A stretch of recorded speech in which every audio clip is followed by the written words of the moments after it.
passing. We are seeing Gabriel delays on the inbound side, making that inbound trip still just about 30 minutes from I 80 to the Ryan. The Bishop Ford moving in well from I 80 94. Once arriving at the Ryan, give yourself another 25 minutes from 95th Street into downtown. Things are shaping up nicely along DuSable Lakeshore Drive. That trip from 67th Street to Jackson down to 17 minutes. Hollywood to Monroe, just about an 18-minute trip there. The Stevenson, much better. Give yourself 40 minutes in from I-355 to DuSable Drive, still 40 traveling out. You're down to a 50-minute trip along the Eisenhower from Thorndale to the Burns Circle, outbound still moving at about 52. And the Kennedy, 40 in from O'Hare to downtown. Give yourself just about 40 minutes to the airport. Taking a look at our weather, we're seeing some sunshine, bright skies, temperatures climbing into the mid 70s. 74 is our official high, 51 our low. We're up to 67 degrees at Midway. It's 67 at Rainbow Beach and 67 degrees here at the Talk of Chicago. That's a look at traffic and weather now. I'm NF Lenoy on the Talk of Chicago, 1690 WVON. And now back to the Cleopatra Show on the Talk of Chicago, 1690 WVON. Be what I wanna be. If I work hard at it, I'll be where I wanna be.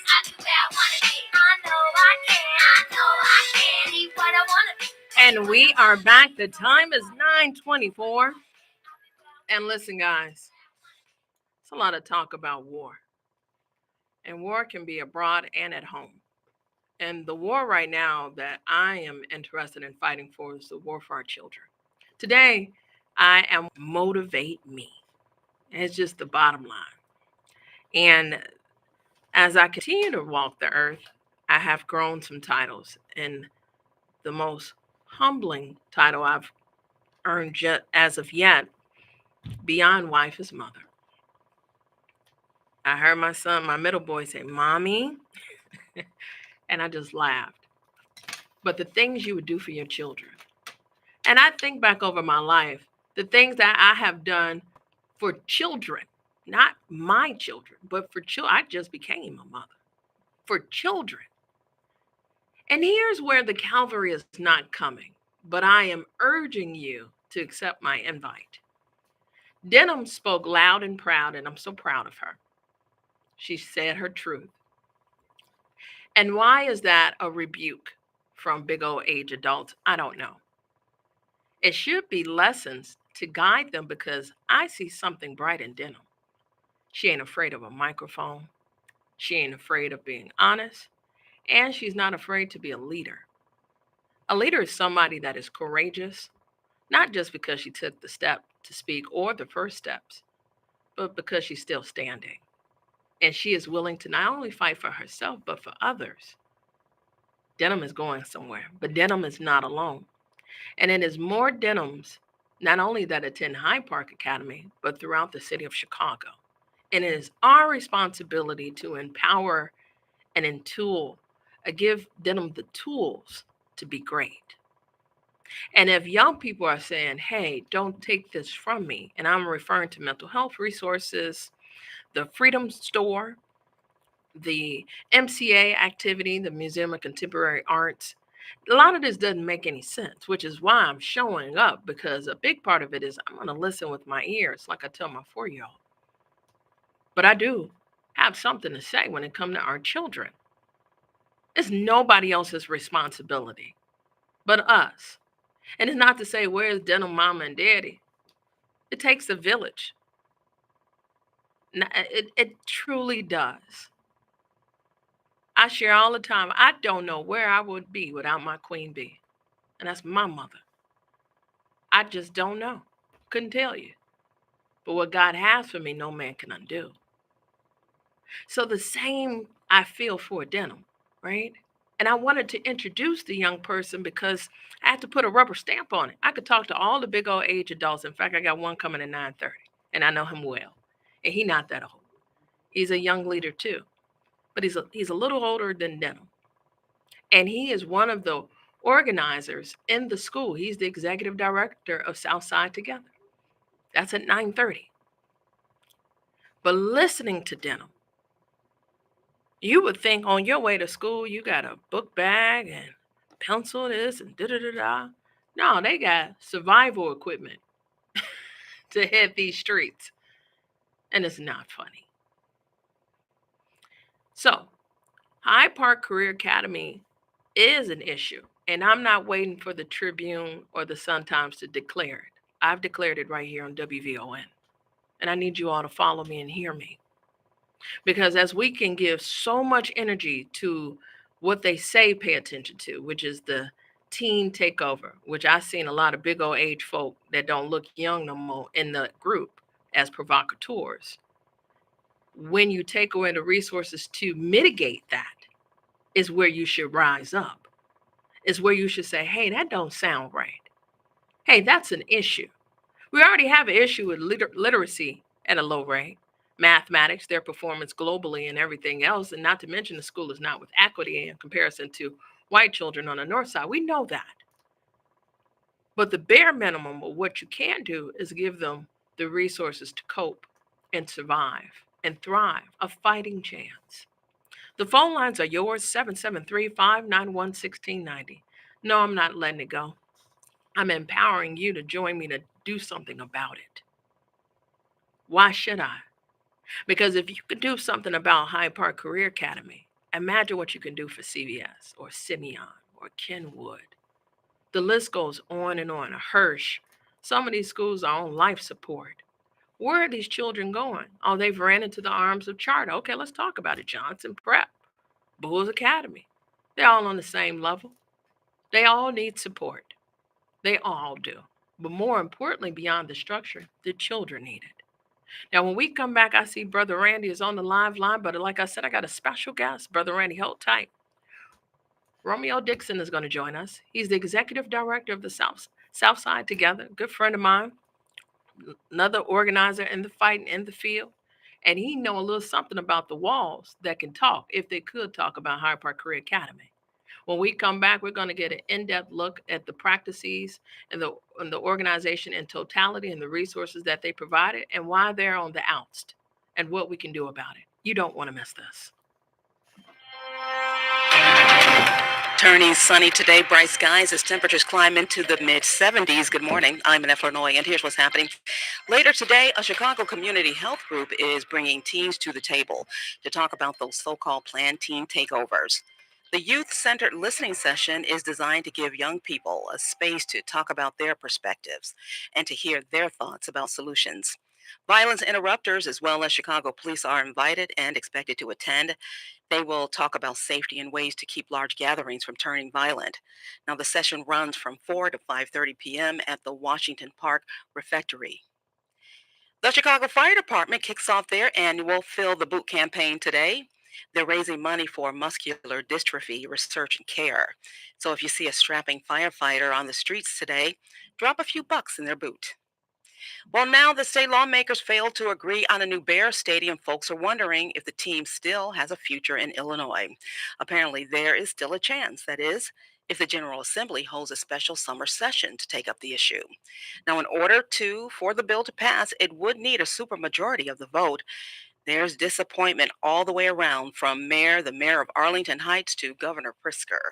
So I don't want the Bears to leave Illinois, and I've worked very hard to make sure that they stay. Indeed, my original focus had been keeping them in the city of Chicago. In spite of everything, Mayor Brandon Johnson is still hopeful that they could stay right here in Chicago. I still believe that it's going to take all of us to get something of this magnitude done. Meanwhile, while all this is happening, Hammond, Indiana is feeling pretty good about themselves. Well, Chicago is launching a new housing assistance program. Mayor Brandon Johnson announced the Homegrown Purchase Assistance Program. He says it's aimed at making homes affordable for low and moderate income families. Through the initiative, we will provide up to $70,000 in grant assistance for low to moderate income home buyers that will help with down payments and closing costs. He says the program could possibly even give a boost to the Chicago housing market. And don't call it a comeback, but Serena Williams is returning to professional tennis. The 44-year-old is one of the greatest that have ever played the game.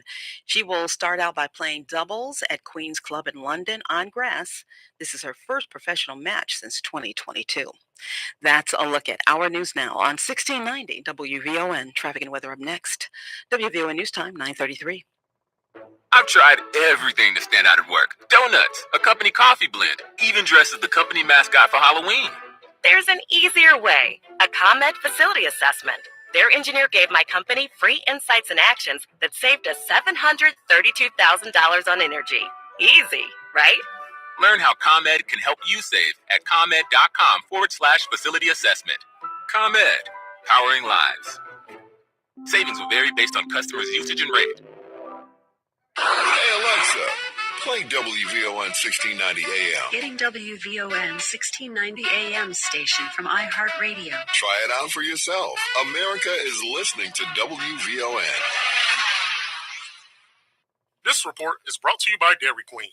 For crunch time and no time, get the DQ chicken strip basket with 4 seasoned 100% white meat chicken strips served with fries, Texas toast, and DQ signature country gravy. Get it delivered in a DQ app. Happy tastes good at participating locations. WVON traffic and weather now. Finally, outbound Tuskegee Airmen Memorial at Volma Road, things are cleared up there from that earlier vehicle fire. There were several lanes blocked. Traffic had to pass along the left shoulder. Now things are moving much better. Travel times are now back to normal. As you make your way along the Bishop Ford, still no problems, no delays in either direction. Once arriving at the Ryan, though, you are looking at about a 22-minute trip from 95th Street to downtown, outbound just fine. DuSable Lakeshore Drive shaping up nicely as well. No problems, no delays in either direction. Right now, along the Stevenson end from I-355 to DuSable Drive, you're looking at a 45-minute trip there, 35 traveling out. The Eisenhower continues to shape up nicely. You're down to 50 minutes from Thorndale to the Burns Circle, that outbound trip at 45. And the Kennedy now a 45-minute trip from O'Hare to downtown, getting to the airport just about 30 minutes. Taking a look at your weather, bright skies, turning sunny today as temperatures climb into the mid-70s. 74 is our official high, 51 our low tonight. We're up to 68 degrees at O'Hare. It's 68 in Inglewood and 68 degrees here at the Talk of Chicago. That's a look at traffic and weather now. I'm in Illinois on the Talk of Chicago, 1690 WVON.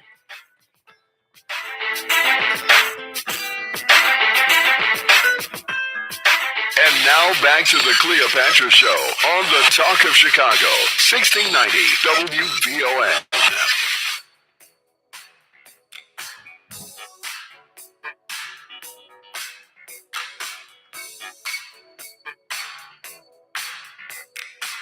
And we are back. You're listening to the Cleopatra Show. The time is 9:36. And before I bring up our esteemed guest, I got to let Brother Randy speak. Brother Randy has joined us. Thank you so much for giving us a call, Brother Randy. I know you want to weigh in on the Hyde Park situation. Yes, I do. Thank you, and good morning to you. You're doing an excellent job, and I appreciate the information you're sharing, your concerns about youth, as you always had elucidated and demonstrated, the numerous times. I think our youth should be supported. We need to hear what they have to say. We need to hear them, and I appreciate the honesty of the young person from Hyde Park. And so there has been a number of problems. Yeah, I've heard over the years and stuff. So I think it's important we come out and please, mention the time and stuff of the meeting or forum and the place and et cetera again. Because I want to write this down. Also, I want to make sure that people make other people aware of it also.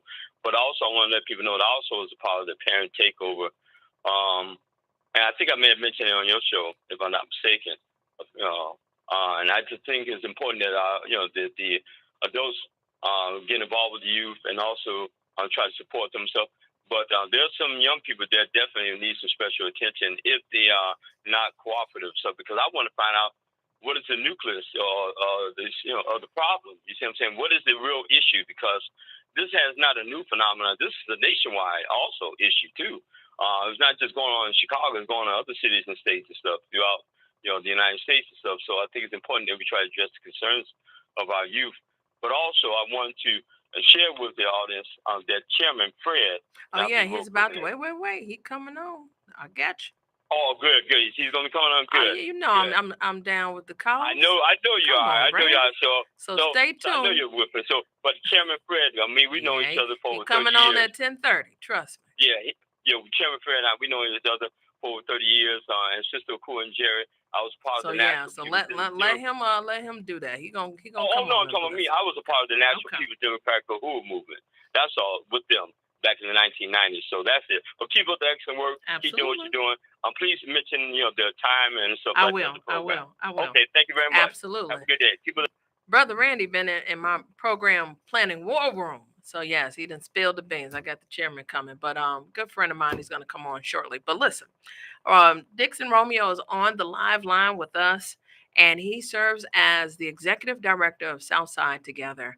And this organization has existed in Hyde Park Career Academy for quite some while, but who can tell the story better than he can is himself. So welcome back to the Cleopatra Show. Hi, thank you so much for having me. Absolutely, brother. How you feeling? I'm feeling good, man. I'm feeling incredibly proud of the young people at Hyde Park Academy today. I don't know if you heard my open, but I want to give a tribute to Denim. Yeah, please say more.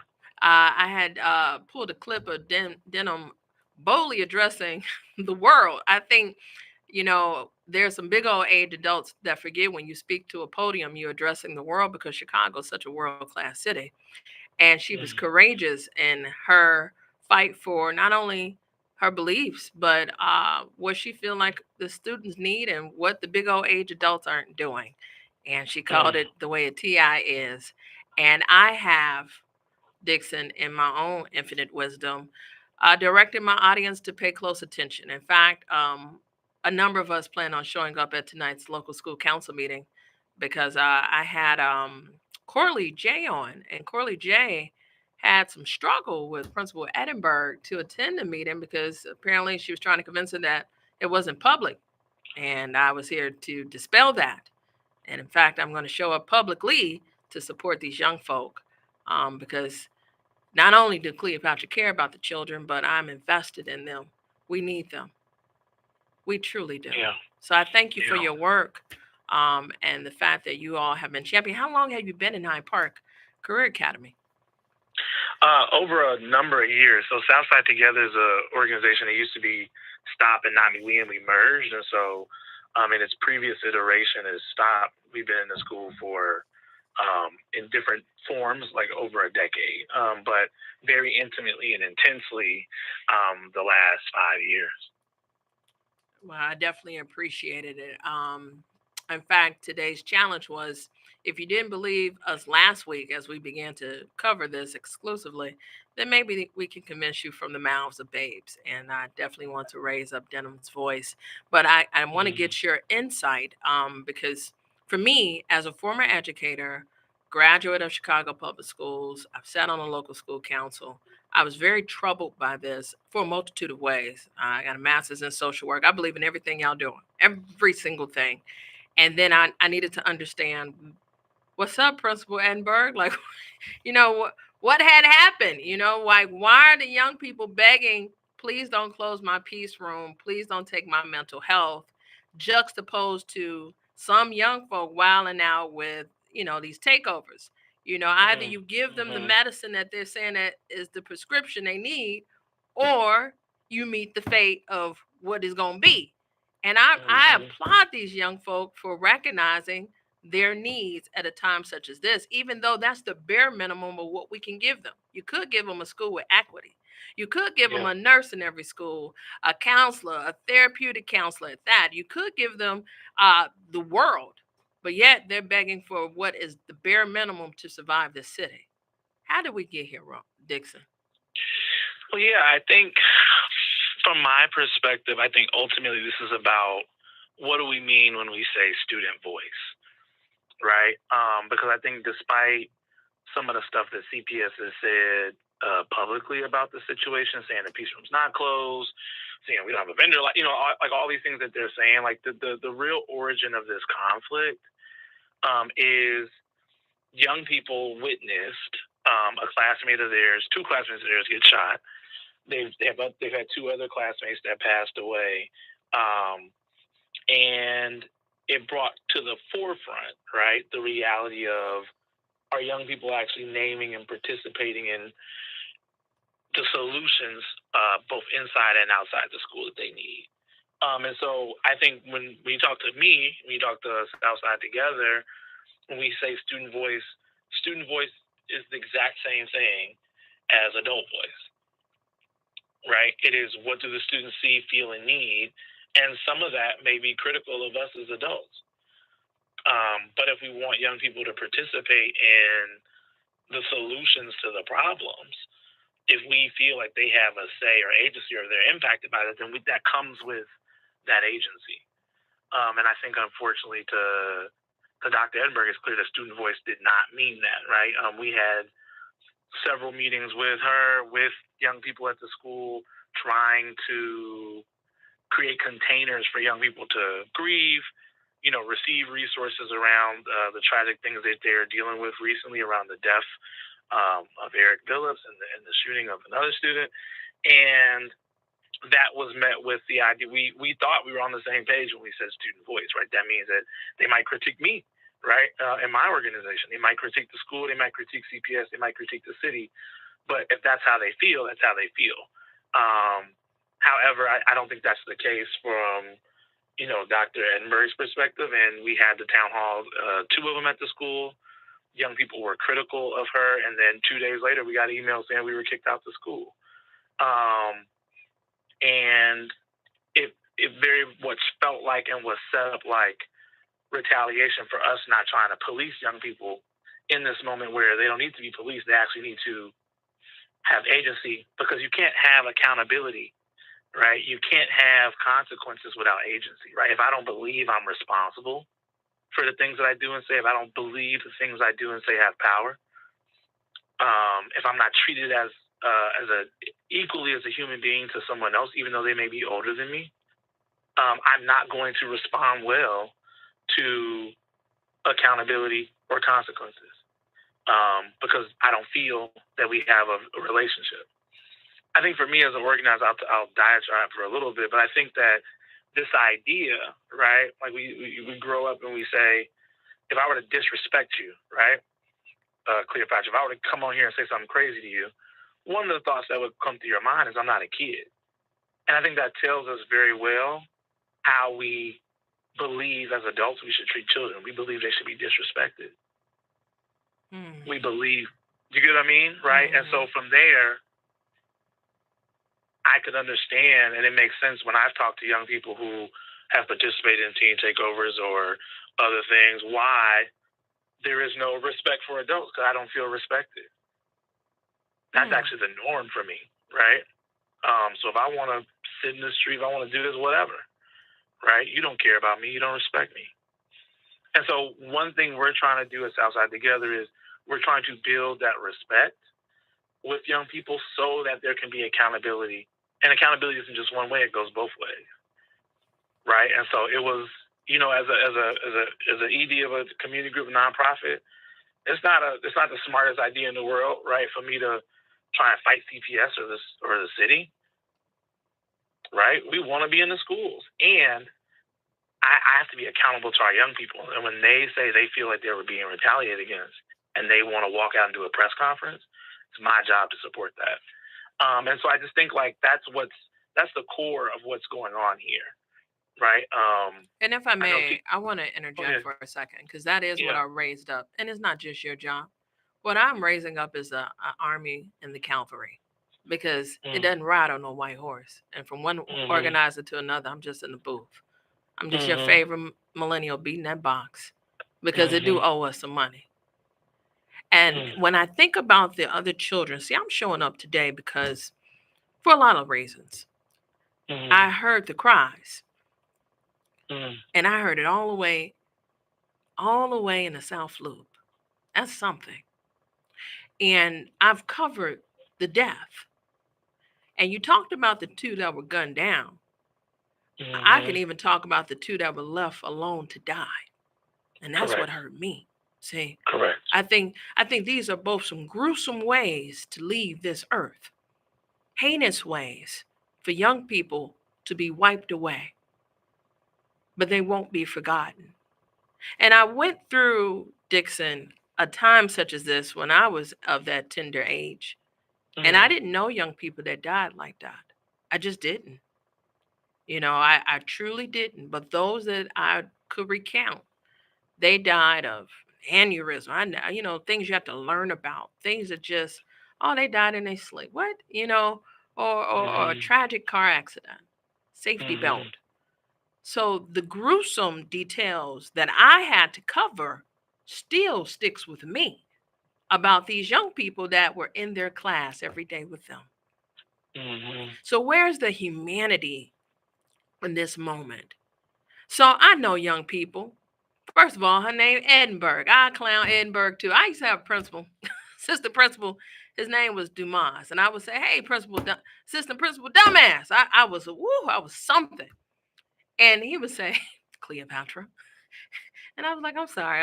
It was tempting, because there was actually a commercial that was running very similar, but he did spell it dumbass, and I couldn't help it, but. Eventually, as I grew older, I did humble myself, right? And we crossed paths again, but I was not a nuisance, but I was always the comedic. But that was just he and I would just test him. What young people won't test and push your buttons? I got big old age people to test and push my buttons. When we come back, Dixon, what I am applying today and every day in my show is ways in which we show up. Because as an ED, you are responsible for your organization and how to show up. But how do you raise the banners? When do you, like I tell folks, America will never declare we're in war. This is not a card game, but there are elements that indicate it. Just like there are elements that indicate we're in war about our youth. Right? So when you see the provocateurs or some youth that are misbehaving, some from Chicago, some not. But when you refuse to give them the tools to fight, not only for another day, but for generations to come, we have a problem. When we come back, I have the executive director of Southside Together. That's Dixon Romeo, who is 2 steps away from being a young leader himself, but can remember. And he is motivating young folk not only to find their voice, but never lose it. When we return, there'll be more. More from Cleopatra coming up next on the Talk of Chicago, 1690 WVON. Diabetes and high blood pressure are 2 leading causes of kidney disease. Regular screenings can help detect problems early, and that's your healthy reminder. This healthy reminder is sponsored in part by the National Kidney Foundation of Illinois. Catch Reverend Al Sharpton online at WVON.com or on the WVON app. Just click the Al Sharpton banner. Tune in every day at 12 noon for your daily dose. And if you miss it, catch the overnight replay from midnight to 3 a.m. We're keeping it real with Al Sharpton on WVON 1690. Reverend Al told you personally, keep it real. Keep it real. Keep it real. When you see flashing lights on the roadside, it's the law to slow down and move over. Your first move is to ease up on your speed and safely change lanes when possible. Flashing lights are emergency responders, law enforcement, road crews, and even drivers who may be stopped on the roadside, working or waiting for help. Protect everyone on the road, including drivers like you. Move over. It's the law. It's not a game. Why'd I go to the doctor? Working on the farm, my heart kept skipping a beat. I didn't think much of it, but my daughters made me get checked out. Turns out I have atrial fibrillation, which increases the risk of stroke about 5 times.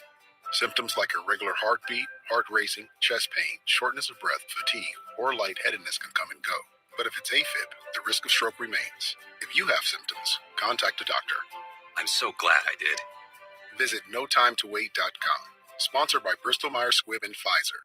Lots of places can expose you to identity theft, but that's why LifeLock monitors hundreds of millions of data points a second for threats to your identity, which is way more than anyone can do on their own. If they find anything suspicious, Like new loans or changes in your financial accounts, they'll alert you right away, all through text, phone, email, or the LifeLock app. Get the alerts that can make all the difference. Save up to 30% off your first year with the promo code BECK. LifeLock.com, 800-LifeLock, 1-800-LifeLock, or LifeLock.com. Use the promo code BECK at LifeLock.com. Hey, Alexa, play WVON 1690 AM. Getting WVON 1690 AM station from iHeartRadio. Try it out for yourself. America is listening to WVON.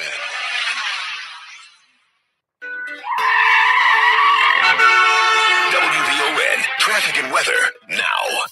Inbound Bishop Ford just bumped up to an 18-minute trip in from I-80-94 to the Ryan, slow approaching 111th Street and stop and go all the way in. As you make your way along Tuskegee Airmen Memorial, things much better now that car fire has been moved from Bulmer Road on the outbound side. We saw some inbound Gaper delays. Now things are off to the side and traffic moving well. Once arriving at the Ryan, you're looking at now just about a 20-minute trip from 95th Street into downtown.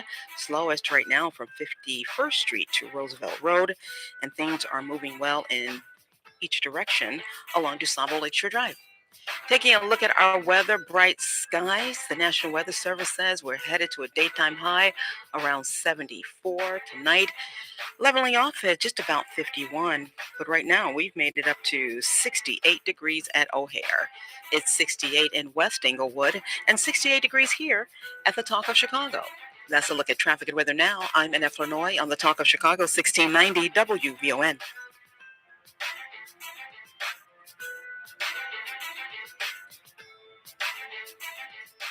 And now back to the Cleopatra Show on the Talk of Chicago, 1690 WVON.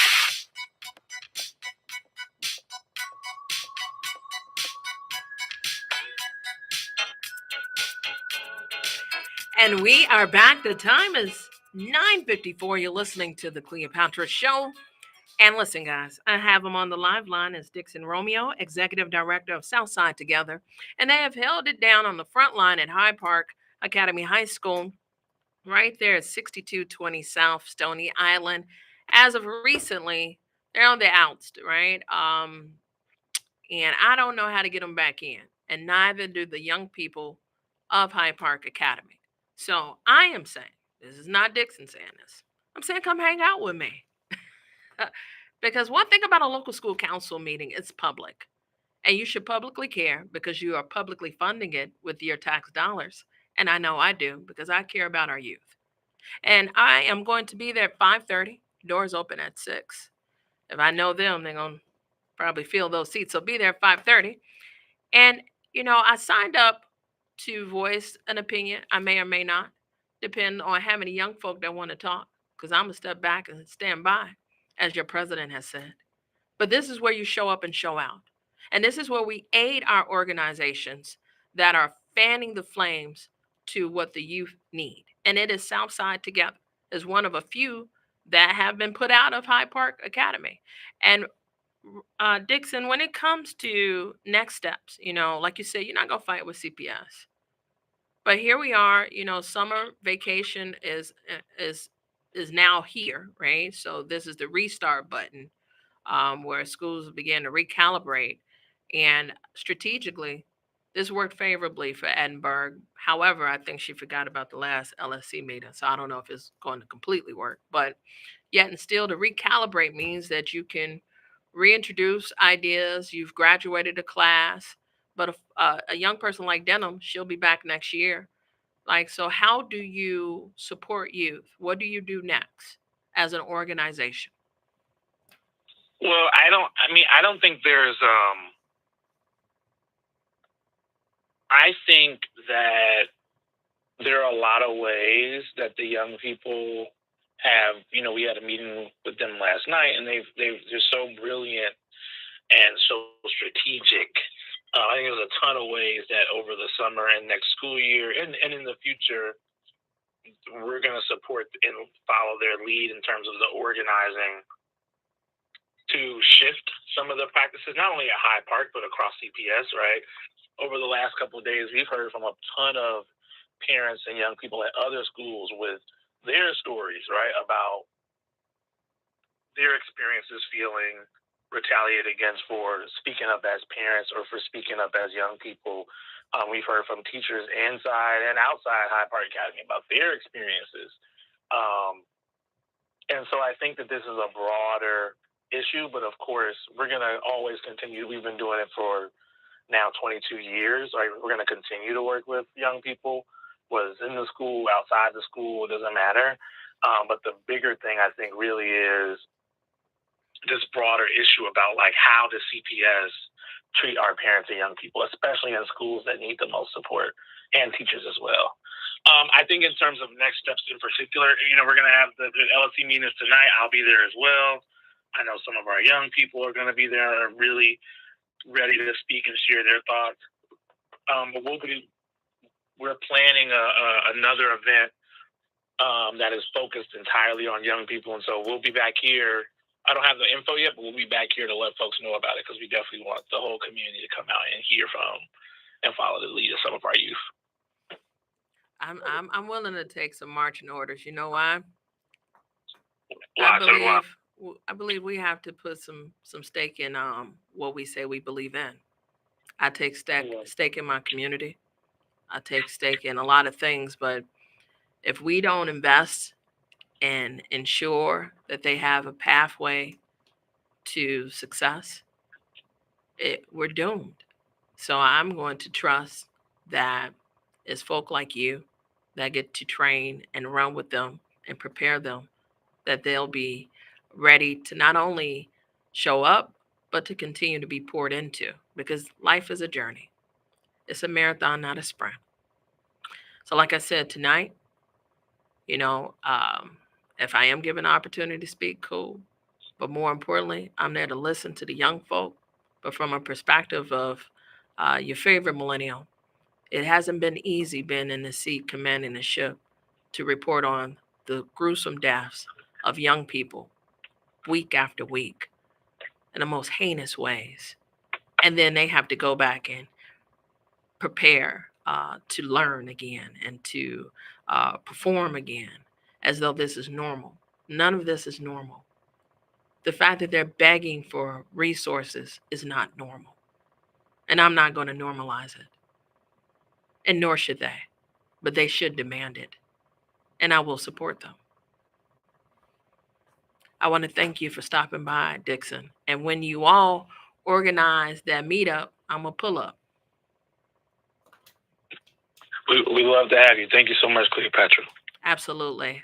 Listen, guys, when we come back, I'll continue to remind and uplift us about the local school council meeting tonight at Hyde Park Academy, 6220 South Stony Island. I suggest you get there at 5:30. Doors open at 6. But young folks are demanding that we show up and demanding for support and resources. Did you hear the cries? I believe the mouths of babe, and I want to thank Denham for being courageous. I like courageous leaders, especially young ones. We'll be back after this break. Pleasant as temperatures climb into the mid-70s on this Tuesday, June 2nd, 2026. I'm Annette Flornoyan in the headlines. Later today, a Chicago community health group is bringing teens to the table to talk about those so-called planned teen takeovers.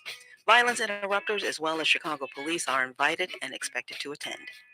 Governor Pritzker is accepting the fact that the Bears just might leave Illinois after all, after the state legislature failed to approve a bill designed to build a stadium in Arlington Heights. And Chicago is launching a new housing assistance program that will help homeowners with a down payment and closing cost. National news from the Black Information Network is next on the iHeartRadio app and 1690 AM WVON Berwyn, Chicago. It's 10:01.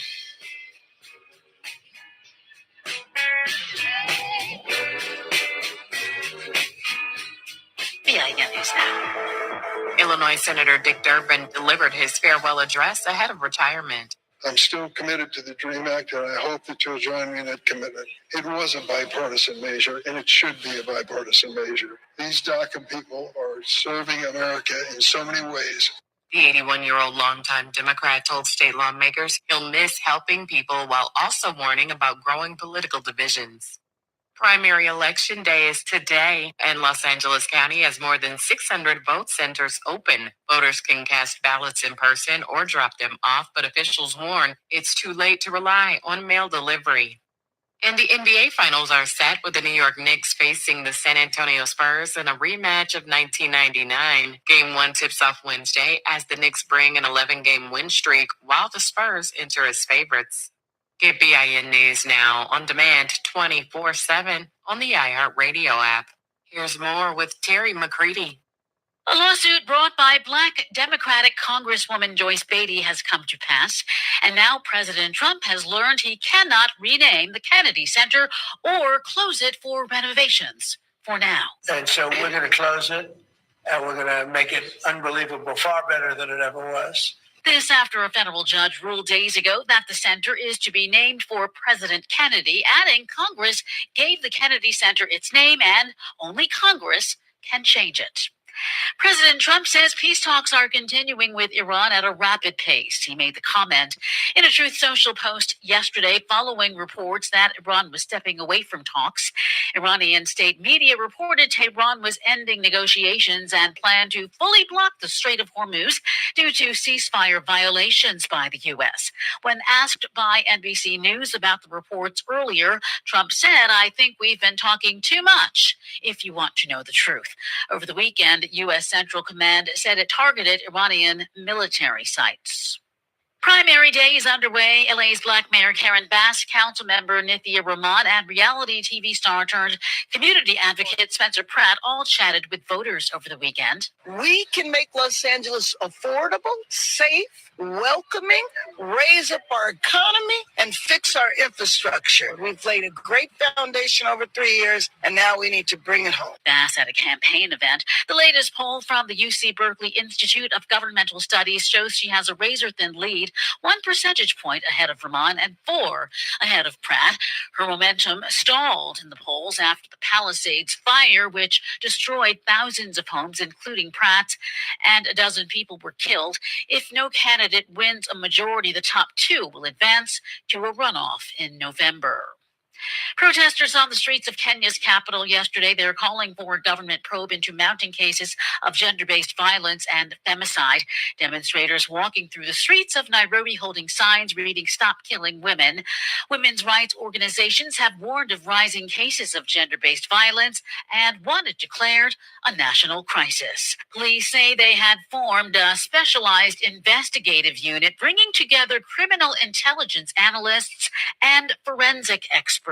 They say most gender-based violence cases are linked to domestic disputes and sexual assault. The Federation of Women Lawyers in Kenya says the organization receives about 70 gender-based violence cases every week across its 3 offices in Nairobi, the port city of Mombasa, and the lakeside city of Kisumu. Stay informed, stay connected, and subscribe. Follow VIA News this hour wherever you get your podcasts. I'm Terry McCready for the Black Information Network. Preventive care is powerful. Screenings, checkups, and knowing your family's history can help you stay ahead of illness. Your health, our community, for WVON. Tuned in to your favorite WVON personalities on Facebook Live? Don't just watch, like it, love it, share it. Every click helps us grow the conversation and keep the community strong. So remember, like it, love it, share it, Chicago. It's D.L. Hughley. When you see things like what happened in Virginia, where they had a special election and expanded seats for the Democrats, Republicans have been putting their fingers on the scale of the elections forever. They've always done it. They've always gerrymandered. But now they have gerrymandered everything to the nth degree that they don't have any more room to gerrymander. And now these Democrats have picked up 10 to 12 seats. Even after this is all over, we got to get back to people who are involved in the pedophile ring. We got to get back to ICE brutalizing people. So the war is a distraction, but from some pretty horrible that we got to get back to. Weekdays at 5 a.m. on the Talk of Chicago, 1690 WVON. Beauty is more than style, it's a story, and now you get to hear it straight from the source. Solo Beauty Supply presents the Hair Tour radio show, coming to WVON Saturdays at 2 p.m. From Chicago to the West Coast, top salon owners pull back the curtain on the business, the culture, and the grind behind the chair. From building brands to shaping communities, this is where beauty meets boss moves. Tune in, tap in, and take notes. The Hair Tour Radio Show, Saturdays at 2 p.m. only on WVON. This report is brought to you by Dairy Queen. For crunch time in no time, get the DQ chicken strip basket with 4 seasoned 100% white meat chicken strips served with fries, Texas toast, and DQ signature country gravy. Get it delivered in a DQ app. Happy tastes good at participating locations. WVON traffic and weather now. Right now, we're looking at an 18-minute trip along the Ryan from 95th Street into downtown. You want to factor in a new accident right now at Taylor Street. And as you make your way along the outbound side of the Eisenhower, there's an accident blocking the left lane at St. Charles Road. Taking a look at your weather, bright skies, temperatures climbing into the mid-70s today. 74 is our official high. Right now, the National Weather Service says we've made our way pretty much steady at 68 degrees under mostly sunny skies at Midway. It's 68 in Oak Lawn and 68 degrees here at the Talk of Chicago.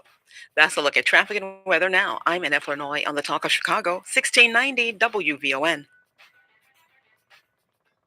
At WVON, visibility matters. Happy Pride Month. Cozy, comfortable in my skin.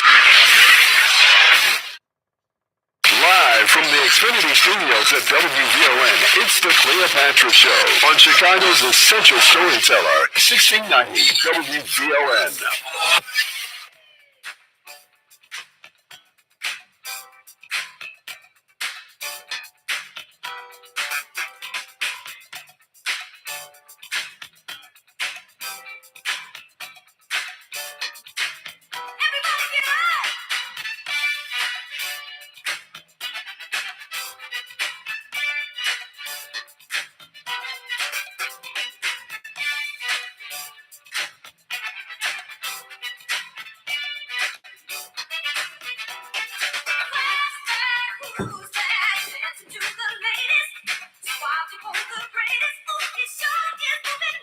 And we are back. The time is 10:09. You're listening to the Cleopatra Show.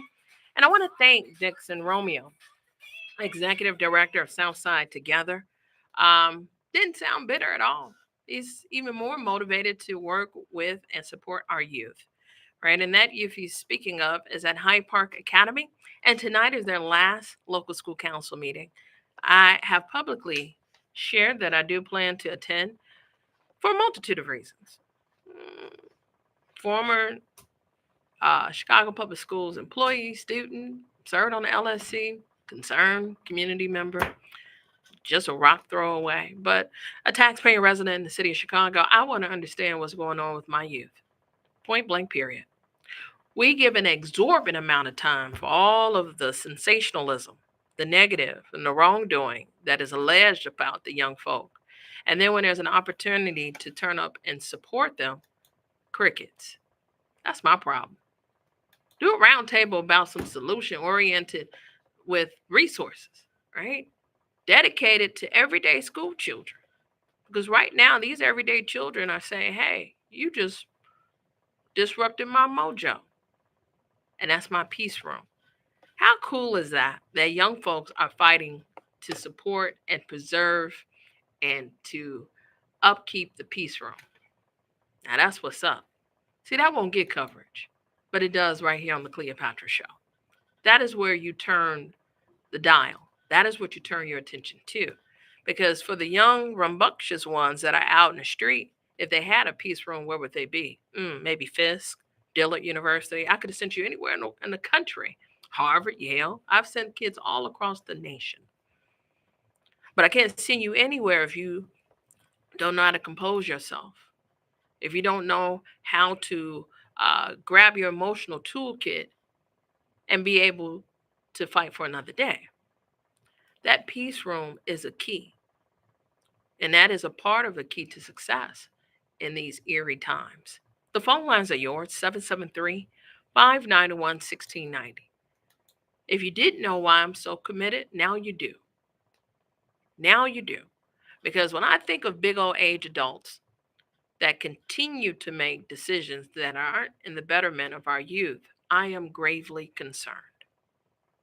Now, until I hear otherwise, and Principal Edinburgh has had some time, even though she doesn't want to directly talk to us and has referred us to the district, but I have yet to see publication to support claims as to why oust these entities. And it's not just Southside Together, it's MCA, Museum of Contemporary Art, the Freedom Store,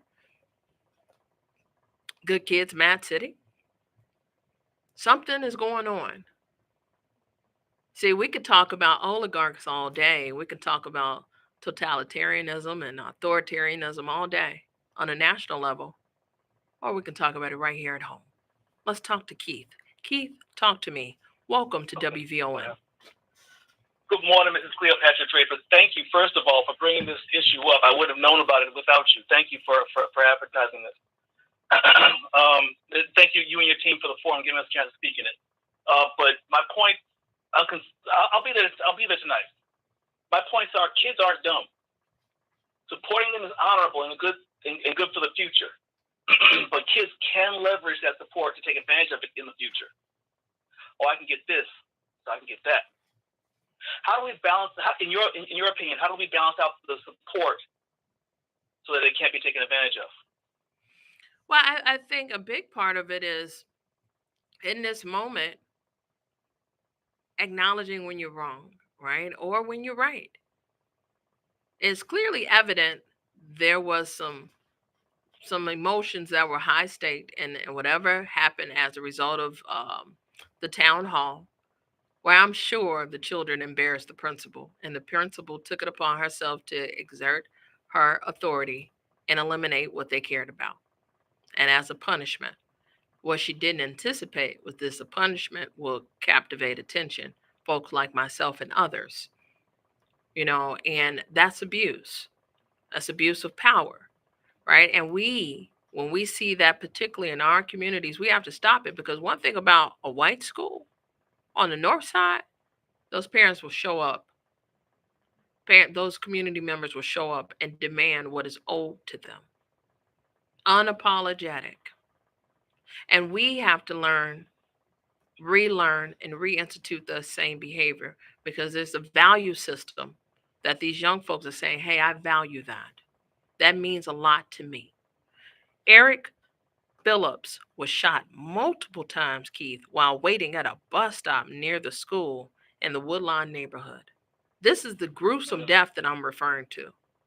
When I covered the death of Miss Harris, mowed down and left to die by a hit and run. Now you're a bicyclist, and you imagine how scary that would be, and not only to be in excruciating pain, but to be left to die on your own.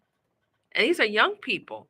This is not normal, and I'll say it until the roosters come home to roost. So for this sister that is in charge and commanding this ship at this school that is across from the historic Obama Presidential Center, this is not how you interview for the next school year. It's just not. It's not a good look, and it's not a great attribute, and the young folk deserve better. Something's wrong. I'll see you tonight. Thank you, ma'am. Absolutely. And listen, I encourage all of you all to show up. Good morning to everybody. Morning, Shirley, Lee, Brother Wall, Rufus, Quintella, Yvette. Al Stone, and I see some of the comments. Zenobia. I'm committed to a few things, and what I'm reminding us, why is it that other people have to come in and tell us, hey, that's not right? No. Well, my baby don't go there. It's not my problem. It is your problem. Because although your baby don't go there, I'm sure that those babies live somewhere near or around your baby, or some school or some community or some store. They live in society. And if you are going to dwell in society, I want you well. I want you healed. I want you with all the tools that will measure success as we propel in society. That is my mindset. So the attitude that that's not my child doesn't work well with me. It actually upsets me. Because these people that we're saying are taken to the street to wreak havoc, nobody cared enough about them. So when do we change the attitude? You can do something today and tomorrow. If you're gifted tomorrow to live, you can do something about it. And that little something is simply showing up. Because your physical presence, and I said this about the council too, the automatic council. You're talking to a woman that has not only dared to challenge the party, but challenged an incumbent. And you still don't show up. And that's why incumbency be incumbency, right? They do what they do because nobody's challenging, nobody oversight, ain't nobody looking. And those that are, they've muzzled.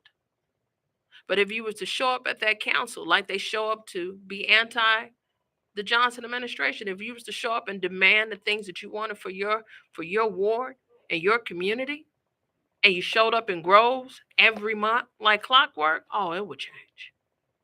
I guarantee you. It will change. In fact, investigations will begin.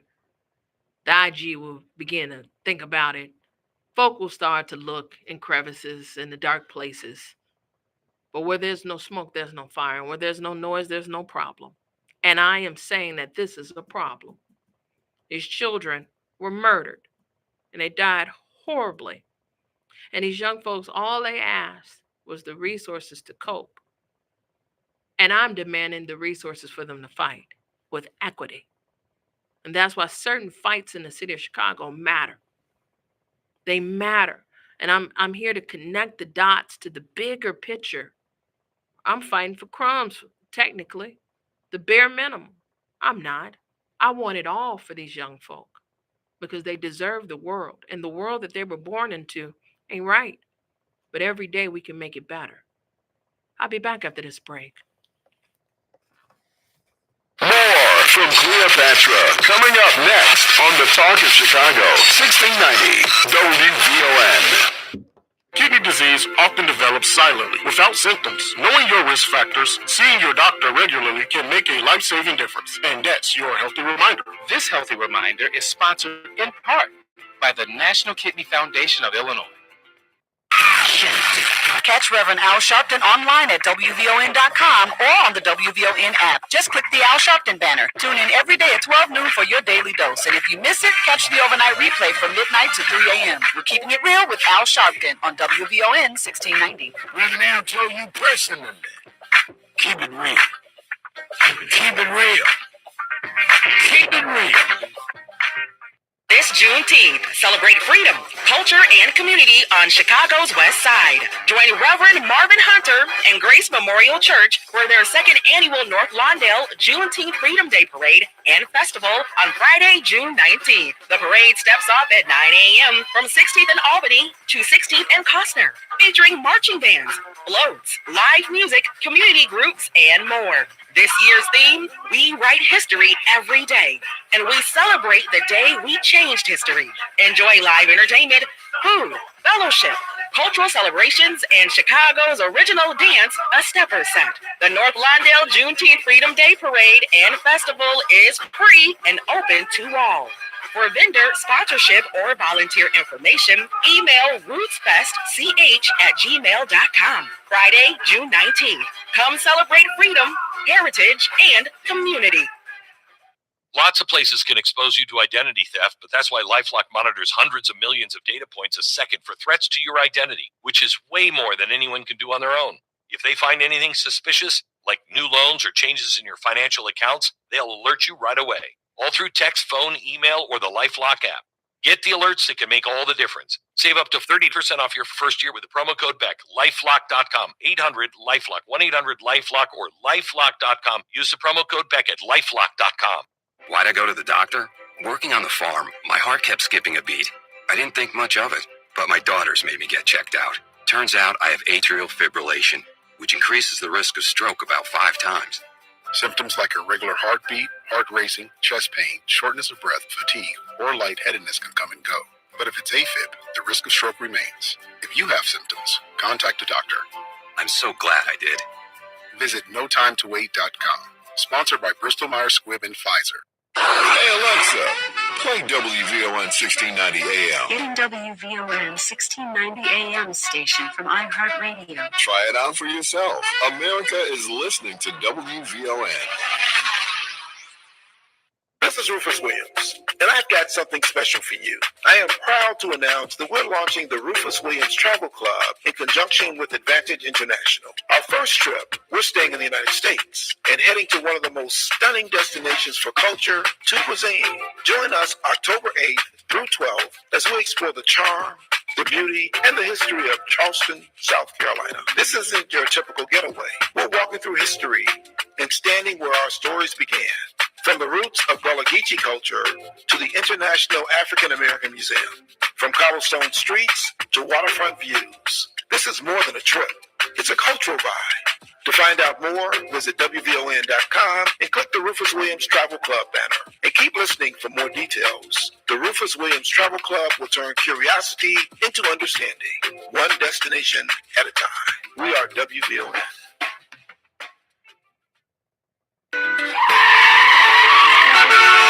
WVON traffic and weather now. No major changes in your travel times, but we are tracking a few incidents right now on Tuskegee Airmen Memorial, right there at the Ryan split on the inbound side. You want to look out for an accident. Along the inbound Ryan at Taylor Street, that accident's still in play. And as you make your way along the Eisenhower, the inbound trip right now, look out for a crash right there at Independence Boulevard is blocking the right shoulder. And on the outbound side, that earlier crash at St. Charles Road in the left lane has now been cleared. Taking a look at our weather, our skies are certainly clear and filled with plenty of sunshine. Temperatures climbing near 74. We're up to 68 at Midway. It's 68 in Morgan Park and 68 degrees here at the Talk of Chicago. That's a look at traffic and weather now. I'm Annette Flournoy on the Talk of Chicago, 1690 WVON.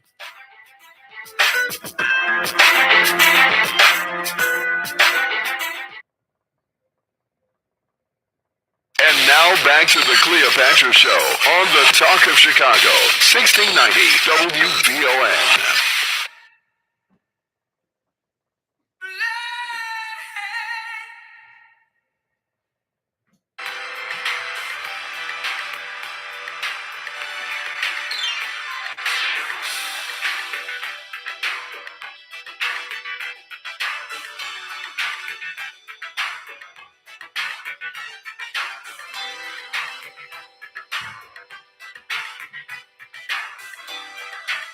And we are back. The time is 10:25.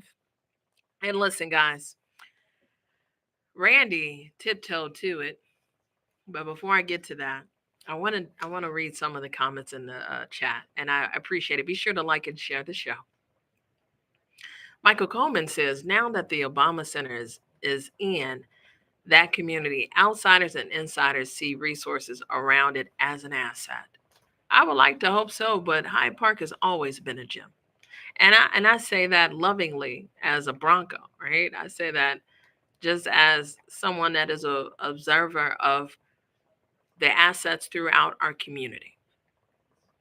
You know, a big part of my plight, both politically and as an organizer, was learning what is an asset.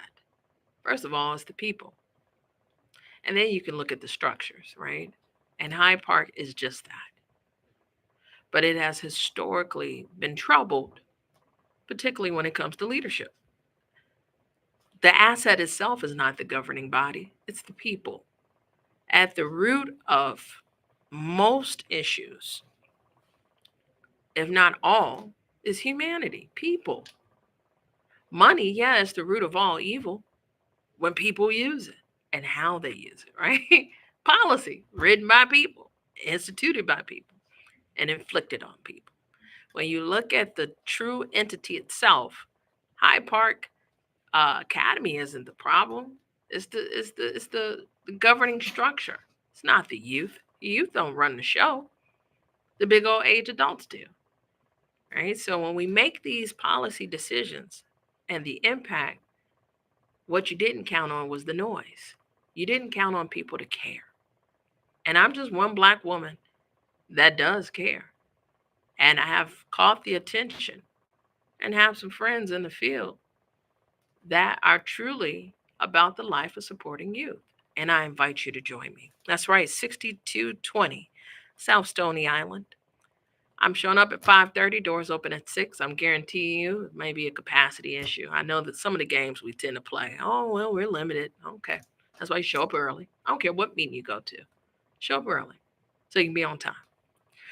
And I'm sure public comment has closed as I had predicted last week, which is why I shared the public comment form so you can complete it if you want to speak. But if you just want to support, the physical presence itself shows young people that we care.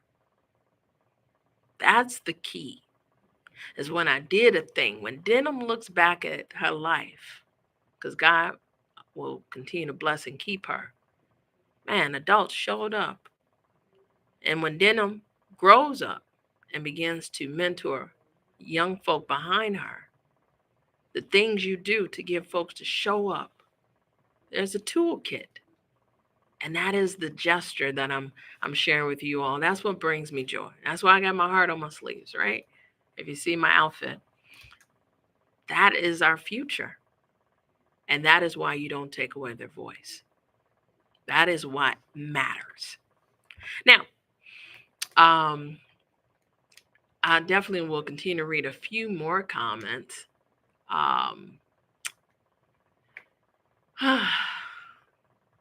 Yvette says, sis, we already knew a part of the neglect is the university wants the school property. The Obama Center is built, and the principal care for her school children been gone. My baby went there in 2007. It appears to be the same behavior with the principals. Okay, a pitter pattern of behaviors. Everybody knows something about it, but here's what I want you to do. Show up and do something about it. Show up with me. Now, at 10:30, I'm going to welcome on a friend of mine. That's Chairman Fred Hampton Jr. The chairman needs to come and speak. He got a message. So as I'm guiding us to show up for Hyde Park, I want you all to consider showing up and joining me at 1 o'clock via Zoom. So you don't have to physically go nowhere. But there's been a debacle with the chairman's father's legacy. That's right, Chairman Fred Hampton Sr. And I'm breaking the story right here on the TCS with you. Because it's almost unbelievable, but it is believable what people will do, especially if you don't keep your head on the swivel. But Chairman Jr. has. And when it comes to his father's legacy, there are folks claiming rights.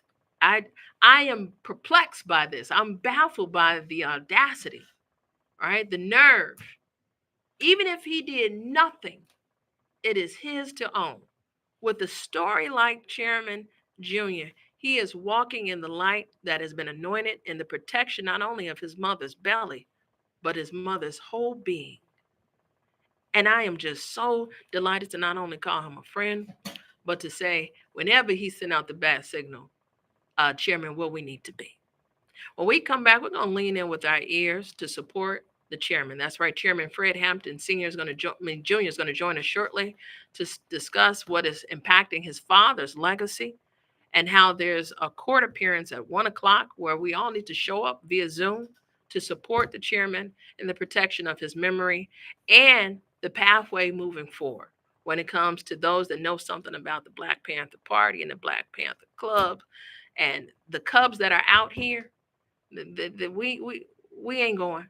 And when it comes to legacy, what would you do to protect it? And how can we stand in solidarity to support it? You don't want to miss this.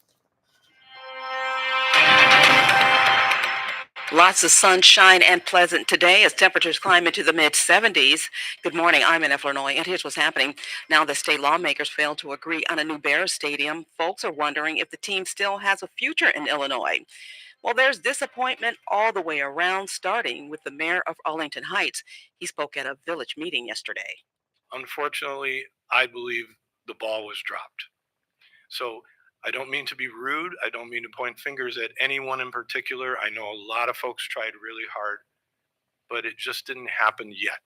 And I say the word yet because I don't think the game is over. Governor Pritzker was hoping for a different outcome. So I don't want the Bears to leave Illinois, and I've worked very hard to make sure that they stay. Indeed, my original focus had been keeping them in the city of Chicago.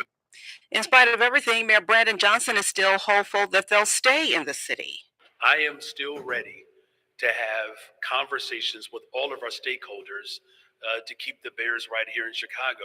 Again, the only viable plan for a publicly owned stadium was the one that I presented. Now, the Bears organization has been clear that their only choices are between Arlington Heights and Hammond, Indiana. Now, apparently, there is still a chance for Illinois. That is, if the General Assembly holds a special summer session to take up the issue. Now, in order for the bill to pass, it would need a supermajority of the vote. Meanwhile, all of this is making Hammond feel pretty good about themselves. Well, later today, a Chicago community health group is bringing teens to the table to talk about those so-called planned teen takeovers. The youth-centered listening session is designed to give young people a space to talk about their perspectives and to hear their thoughts about solutions. Now, violence interrupters as well as Chicago police are invited and expected to attend. They will talk about safety and the ways to keep these large gatherings from turning violent. Now, the session runs from 4 to 5:30 p.m. at the Washington Park Refectory. Well, the Chicago Fire Department kicks off their annual Fill the Boot campaign today. They're raising money for muscular dystrophy research and care. So if you see a strapping firefighter on the street today, drop a few bucks in their boot. And Chicago is launching a new housing assistance program. Mayor Brandon Johnson announced the Homegrown Purchase Assistance Program. He says it's aimed at making homes affordable for low to moderate income families. Through the initiative, we will provide up to $70,000 in grant assistance for low to moderate income home buyers that will help with down payments and closing costs. He says the program could possibly even give a boost to the Chicago housing market. Well, that's a look at our news now on 1690 WVON. Traffic and weather up next. WVON News Time, 1034. The OPC is more than a presidential center. It's where history meets hope. In June, witness history being made. We're WVON. Drinking enough water helps your kidneys function properly and supports your body's natural filtration system. And that's your healthy reminder. This healthy reminder is sponsored in part by the National Kidney Foundation of Illinois. Pothole, graffiti, missed trash pickup? Don't guess, just call 311. Chicago City Services line gets you connected fast to the services you need. Call 311 or report online at 311.chicago.gov. 311, one call does it all. Calling all nonprofit service providers. If you are an executive director, CEO, or development or program director of a local area nonprofit, this one's for you. Meeting the Moment is hosting its first webinar. Big Bill, Big Impact. What funders need to hear from you to avoid service disruption. Taking place Wednesday, June 10th from 11 a.m. until noon. This virtual session will offer participants direct insight into how funding decisions are being shaped and the critical role communication plays in influencing your outcome.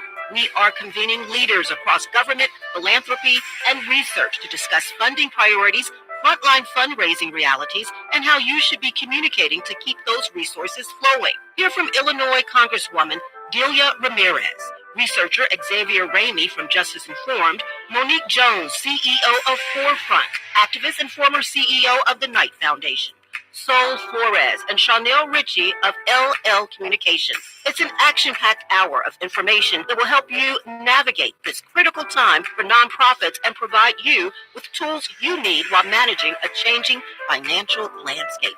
Our Big Bill, Big Impact webinar is free, but you must register at eventbrite.com. For more information about the Meeting the Moment movement, log on to wvon.com/Meeting the Moment. Meeting the Moment is powered by the Chicago Community Trust. At Capital One, we're the type of bank a tech company would build. We harness the power of technology, bring humanity to our work, and lead with innovation. Reimagining banking means we need brilliant and bold perspectives. That's where you come in. Ready to discover a game-changing career that'll challenge and inspire you? Check out CapitalOneCareers.com to build a future we can all bank on. That's life at Capital One. Hey Alexa, play WVON 1690 AM. Getting WVON 1690 AM station from iHeartRadio. Try it out for yourself. America is listening to WVON. This report is brought to you by Dairy Queen. For crunch time and no time, Get the DQ chicken strip basket with 4 seasoned 100% white meat chicken strips served with fries, Texas toast, and DQ signature country gravy. Get it delivered in a DQ app. Happy tastes good at participating locations. WVON traffic and weather now. That accident along the inbound Ryan at Taylor Street has been cleared. Also, as you make your way along Tuskegee Airmen Memorial, that earlier crash right there at the split has also been removed. Taking a look at your weather, bright skies. The National Weather Service says we're headed to a daytime high of around 74. Tonight, look to be about 51. Still holding steady at 68 at Midway. It's 68 degrees in Auburn Gresham and 68 here at the Talk of Chicago.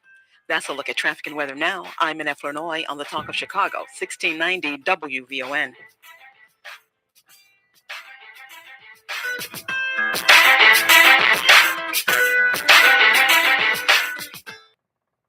And now back to the Cleopatra Show on the Talk of Chicago, 1690 WVON.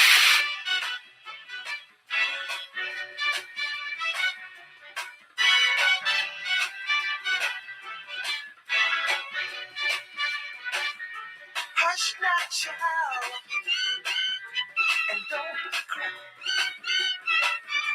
Your folks might understand you by and by. And we are back. You're listening to the Cleopatra Show. The time is 10:38. And as promised, my good friend, that's right, the Chairman Fred Hampton Jr. is joining us live via StreamYard. And we're going to talk about a situation where I'm not only calling out call an action of support, but to show up today, in fact, at 1 o'clock. But you can join via StreamYard, Zoom, apparently. But he's going to get into the weeds of this. But here's what I'm here to talk about. The audacity of people. You know, there are some people in the world where, why? And when it comes to legacy, yesterday we gave a tribute to the life and legacy of a friend and neighbor of mine and yours throughout the community and leadership and the institution of right here in the city of Chicago, the Leaks family, to Spencer Leak Jr. Right. And here it is I have today, Chairman Fred Hampton Jr., right? Another legacy. But the audacity of some people of how they don't have coof. And I was just discussing this with my producer, where folks will say and do the things that just make you question why. And as I have learned of the story through some time, it dawned on me, opportunism. That's the word that came to my cerebral. And those that will do whatever it takes to be seen and heard, but not today. And not ever when it comes to the protection and the preservation of not only our rich legacy, but our history, which is why I have the privilege to introduce to our listening audience the chairman. That's right, Chairman Fred Hampton Jr. Welcome back to the Cleopatra Show. Good to be back with you, my sister. Good to be black. Good to be back, and good to be black with you. I'm trying to tell you, it isn't a blessing to be black. Yes, indeed. Yes, a lot of heat come with it. We're not traded in for nothing. I mean, like Easter Sunday, that heat off that hot comb there, but I wouldn't trade it either. I wouldn't know another way to be, and I thank God for it. And it's a journey. Yes. And you know something about a journey. And like I said, in tribute to the life and legacy of Spencer Leak Jr. yesterday, here I have you, another junior, as the chairman, Fred Hampton Sr. being your father and his rich legacy and contributions to the world, not just here, but to the world. Talk to us about why you're here today. Well, let me first preface extending as a term we use Black Panther Party Cub and community condolences. And unfortunately, I see myself, we're saying that a lot, but definitely send condolences out to the Leak family. Brother Spencer Leak Jr. Was a phenomenal brother. And I tell you, maybe I have my subjective reasons sometimes, but that's even that representation of legacy. In fact, we say legacy is more important in your life. And it's something that a discussion we have to have in context about in a general context about being oppressed, because a tactic this system does it wipes out. It attempts to wipe out legacies. In fact, they say under the tenure of George Bush Sr. in Iraq, when they went to Iraq at one period of time, over 70-some% of the population was under 17 years old. So you end up having like a potential generation of, for lack of better terms, reactionaries. So just for people, that lineage is so important, you know what I'm saying, that we have to really put that in context about in regards to struggling with our people. That term, so again, so I just want to preface with that, our condolences to our brother, Spencer Lee Jr. I'm here today for a number of reasons, but in particular, I'm going, I have a court date, 1 o'clock p.m., 3150 West Flournoy. Many know this also, a lot of people reference it as the Harrison and Casey Courthouse. And we say everything is political. You know, this case, I think it represents a lot more than legal. The potentiality of it is the political dynamics of it, in regards to not only present day what's happening, because I'm getting some trumped up charges, and that comes with territory, you know, the trumped up charges. But these charges in particular, the arrogance, the blatancy of it, in layman's terms, I guess, is basically saying that I am not supposed to come to locations such as where the headquarters of the Black Panther Party was at, 2350 West Madison, and in particular, out of all places, the location what we refer to as Ground Zero, that was formerly known as 2337 West Monroe, now since this past August 30th, officially known as 2337 West Chairman Fred Hampton Way, the site in which December 4th, 1969, Chairman Fred and Defense Secretary Mark Clark were assassinated at. And for quite some time, there have been different attempts to hijack the legacy of the Black Panther Party. And again, that comes with it. And let's put this I'm gonna quote Malcolm X. He said, "When the system they can't stop it, they will attempt to co-opt it, water it down, change it, make it something to be." But this situation, in particular, this latest situation, which I do expect more attacks to come, at a time and climate, come up on the 60th year anniversary of the Black Panther Party, at a time in a climate where people are being forced to even talk about the Black Panther Party, because a lot of times I say these type of discussions about the Black Panther Party and just struggle, we kind of like the last call for alcohol. A lot of people, they'll wait, they'll put that to the side, but now you see a heightened consciousness and contradiction where people starting to relate to it. And you can't get comfortable with this. Oh, people starting to talk about the Black Panther Party. Because some people say more money, more problems. We say more progress, more problems. We have got the landmark stats, the Hampton House, and then all of a sudden these counterfeit entities were like sent at us. And then in particular, on the face of this case was an individual by the name of Layla Wills, who, and I say the face of the case because we try not to look at this in a subjective way, like it's I just say in the rap, sometimes in the hip hop arena, who got a beef with somebody, but the dynamics of everything is political. And it's been too many dynamics, you know what I'm saying? In fact, this past December the 3rd of last year, right there, I was attacked. There was an assassination of my life right there at all places, right there in front of the site where the assassination of Chairman Fred and Defense Secretary Mark Clark occurred. And then add insult to injury, I got notice that I was receiving some more trumped up charges about even being at the site. And I said, wow, I kind of feel like with my fellow Panther Cub Tupac said, wait a minute, how I'm being charged with something? I'm the one I'm the one that was assaulted or attacked. So this has been a long time coming, you know, in the culmination to come to this day of this trial. In fact, the initial charges were brought, I think, July 26th. So we come up almost on a year. And we want people, you know, saying those who say we call for supporters to come too, but also to come those who come to observe and see in real time what's at stake here. Because a lot of times people take for granted. In fact, I struggle with some people in Chicago. I say a lot of times y'all kind of spoiled. That's what you mean. Even I say, you notice a lot of these old bogus counterfeit groups, they don't pop up in Chicago saying, you know, trying to sell that snake oil saying they Black Panthers. That's due to a cultivating of the soil. That's due to political education. That's due to a certain climate. And we can't get comfortable with, oh, it ain't gonna happen. And today is an example of what lengths this system will go to wipe out the legacy.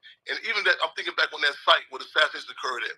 Over 20-some years ago, Cass was over there selling drugs. I went to talk to them. They said, you know, the police didn't mess with us over here. I said, I know, that's an attempt to assault the earth. And once I informed them the history of that location, they pack their bags literally. Say, man, this is sacred ground for our community. In fact, we refer to one of our ground zeros. And I want to say this too. I say in my press statement. For anyone to say that I'm not allowed to come on 2337 West Chairman Fred Hampton Way can be correlated to something saying that the children of Malcolm X cannot go to the Audubon Theater, or the children of Dr. King cannot go to Lorraine Motel. These sites, again, they stick in the minds and hearts of our people. And I'm not saying this personally, you know what I'm saying? Again, and this is a political case, and it's not just something we're just attacking Fred Jr. No, this is an attack on our movement. And I appreciate you making it plain, because the question is why. Now, when we come back,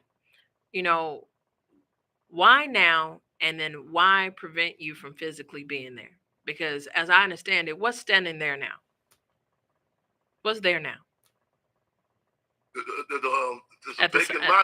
Thank you. Right? So the evidence already been stolen. I hate to say it, right?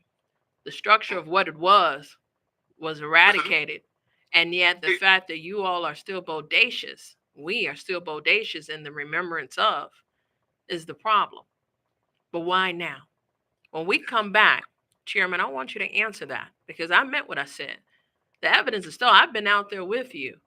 And to learn what happened, and going back in memory, because I reign from the West Side, going back in memory, the evolution of gentrification is a part of the assassination of the memory thereof, but the intentionality to wipe away the evidence, and then you to continue to fight to live, to be bodacious, to tell the story, is part of the problem. But it still doesn't answer why now. When we come back, Chairman Fred Hampton Jr. is on the live line with us via StreamYard. And today, I'm asking you to not only show up and show out at 1 o'clock in support, but like you said, Chicago, I agree, we are spoiled. We're spoiled in the entitlements of our ancestors that have fought the fight. And like Donna Brazile reminded me, Chairman, a month or so ago, you were born in the movement, whether you like it or not. We'll be back after this break. More from Cleopatra coming up next on the Talk of Chicago, 1690 WVON. Hey, it's Matt McGill, and the countdown is on to the largest blues festival in America, the Chicago Blues Fest in Millennium Park, Friday, June 5th through the 7th. We're celebrating 55 years of Alligator Records with tributes to Coco Taylor, Lonnie Brooks, Hound Dog Taylor, and Chris Stone Kingfish Ingram. We're celebrating Chicago-style blues with Chicago's own living legend, Billy Branch, Kenny Neal, and Ronnie Baker Brooks. And we'll close out the weekend with a special tribute to Women in Blues, featuring Lynn Jordan and the Shivers, and an outstanding performance by the legendary Taj Mahal and the Phantom Blues Band. While you're there, stop by WVON's Juke Joint and meet your favorite WVON personalities. It's 3 days of good blues in Millennium Park. For more info, visit WVON.com/events. Brought to you by Mayor Brandon Johnson and D-Case. Financial freedom starts with access. Fifth Third Bank is breaking down barriers to banking with tools and programs that help you build credit, save, and grow. Our mission is simple: empower every Chicagoan to move forward, because economic mobility means opportunity. This is banking a Fifth Third better. Visit 53.com to learn more. That's 53.com. Fifth Third Bank, National Association, member FDIC. That's the sound of the ComEd Energy Efficiency Program, saving you money and energy. With rebates on Energy Star appliances, so you can come back to a home full of savings. Discover more ways to save at ComEd.com/home savings. ComEd, powering lives. Why'd I go to the doctor? Working on the farm, my heart kept skipping a beat. I didn't think much of it, but my daughters made me get checked out. Turns out I have atrial fibrillation, which increases the risk of stroke about 5 times. Symptoms like irregular heartbeat, heart racing, chest pain, shortness of breath, fatigue, or lightheadedness can come and go. But if it's AFib, the risk of stroke remains. If you have symptoms, contact a doctor. I'm so glad I did. Visit notimetowait.com. Sponsored by Bristol Myers Squibb and Pfizer.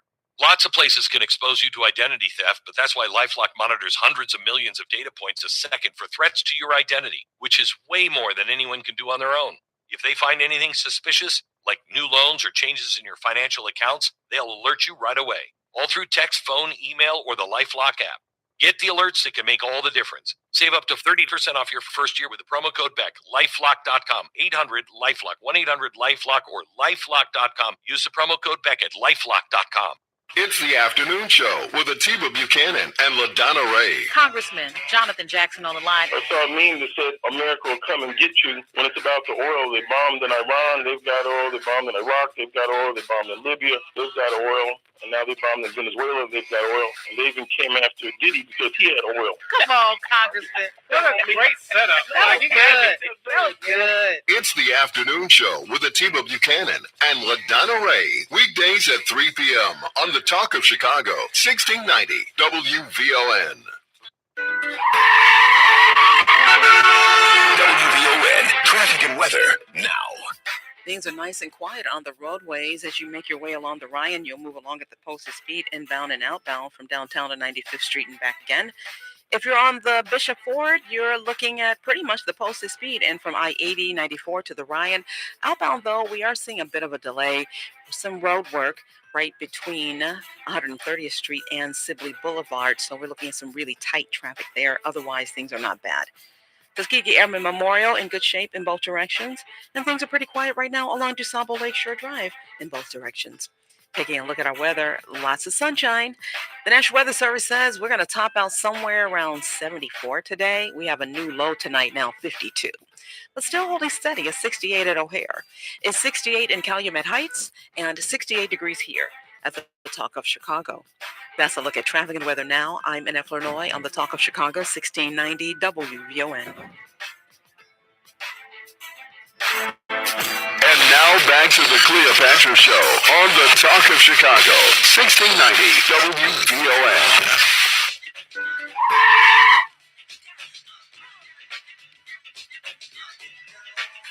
And we are back. The time is 10:54, and on the live line joining us via StreamYard is Chairman Fred Hampton Jr. And I'm going to run it back. The chairman spoke, and he said a thing, and I wanted to marinate with us. To state that the son of Chairman Fred Hampton Sr. of the Black Panther Party cannot be allowed at 2337 West Chairman Fred Hampton Way is equivalent to stating that the offspring of Malcolm X not be allowed to enter the audible ballroom, or the children of Dr. Martin Luther King Jr. be stopped from coming to the grounds of the Lorraine Motel. To be charged for entering these sacred spaces and ground zeros of the Black community is particularly cruel, in my opinion, but an expression of race and class and privilege, but that state of sanctioned arrogance. And the chairman is with me. And Chairman, I raise your arrogance and I add a sprinkle of audacity that we would allow this to happen at a time such as this. Because, like I said, the eradication of the evidence has been eliminated. The structure itself of where your father was assassinated no longer exists. So the fact that you can't even be literally at ground zero, why? What is the allegations? What are the charges? Let me make one point of clarification also. It's a vacant lot next to the location. It's a CHA scattered housing site replaced there. It's not with the initial edifice that was there. Charges again, no, and it's kind of vague. No contact. And initially, there was a stalking, but the judge, he dismissed that because initially when we first went to some court hearings, and the judge, so this is they was even kind of vague about this, and it was so arrogant. Even was brought up in one court hearing was even raised. Was I even the son of? Challenged the fact that I was not even the son, saying that I was not even the son of Chairman Fred Hampton. And the judge, the court, the judge said, "Wait a minute, we know who this is. We don't know nothing else. We know who he is." So this, I mean, the arrogance, and it's terrible, but it's fine to heighten these contradictions. Again, this is the era of time we in now where the emperor has no clothes on. I mean, it's like Nixon on steroids. And you start seeing stuff that's been dormant in people all the time. Like there's a lot of nasty stuff that's coming out. How people felt for quite some time, and that's terrible, but it's fine to come. And they will literally not rewrite history, but white history. I mean, like I said, we dealing with a situation where people growing up thinking Elvis Presley was the king of rock and roll. You know what I'm saying? So we also put this in context of time. We coming up on what will be the 60th anniversary of the Black Panther Party. The 60th. Now every time you come around these different times, these landmark times, we say, okay, here we go. They're going to get more intensified. In fact, I recall around the 50th anniversary of the Black Panther Party. A few years prior, I said, okay, let's start tightening up. Let's go extra hard because they're going to start sending these counterfeits in. It's the saying we got. A lot of people be black when it's beneficial, feel like they Panthers when it's profitable, and Cubs when it's comfortable. It wouldn't surprise me if they come out breaking news tomorrow and say, Drake, the rapper Drake, that his father was a member of the Black Panther Party. They start seeing the people starting to gravitate to this. Hold them up. It's a problem. Stop it, co-opt it, water it down. You know what? I can always depend on you to not only raise awareness, but do it in a way that is just so you in terms of making it plain, right? You're right. Rewriting history is a powerful tool, but it's folk like you and I and others that are already calling to raise the banners. Brother Randy had already called. I said, hold up. I said, Brother Chairman is coming. Show the people and tell the people. Bottom line is I do anticipate this is going to get tossed out, but the abuse of resources, the abuse of your time, the abuse of the progression in which we could be taking this thing to is a deterrent. And that's why I'm offended. That's why I'm looking at the audacity of certain people but that's what provocateurs do. So where do folk need to be at 1 o'clock, Chairman? 1 o'clock p.m., 3150 West Flournoy. Also. All right. Well, Chairman Fred Hampton Jr. has truly spoken to us, and I'm going to encourage you. I'm going to put it in the chat because he's had some technical difficulties here. But, Harrison and Kedzie, you know where the courthouse is. That's right, 3150 West Flournoy Street, right down the street from where I went to elementary school, Jensen Scholastic Academy. I know it like the back of my hand.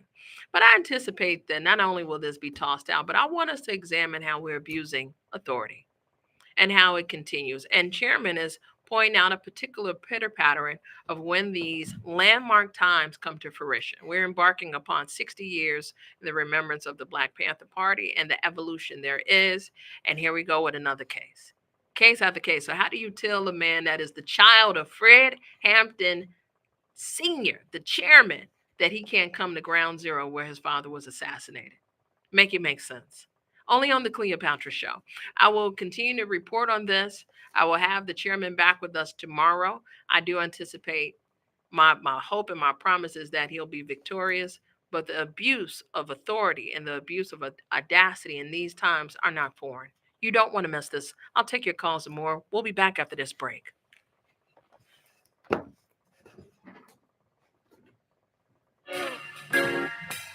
Sunny, pleasant, and mild as temperatures climb into the mid-70s on this Tuesday, June 2nd, 2026. I'm in Illinois. Into the headlines.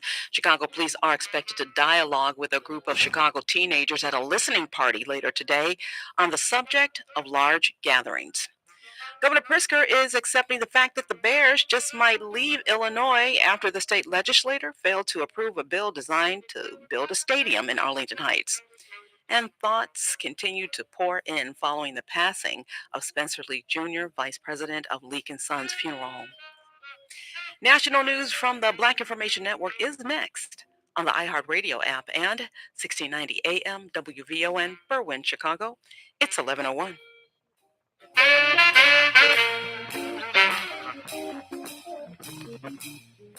Billions now.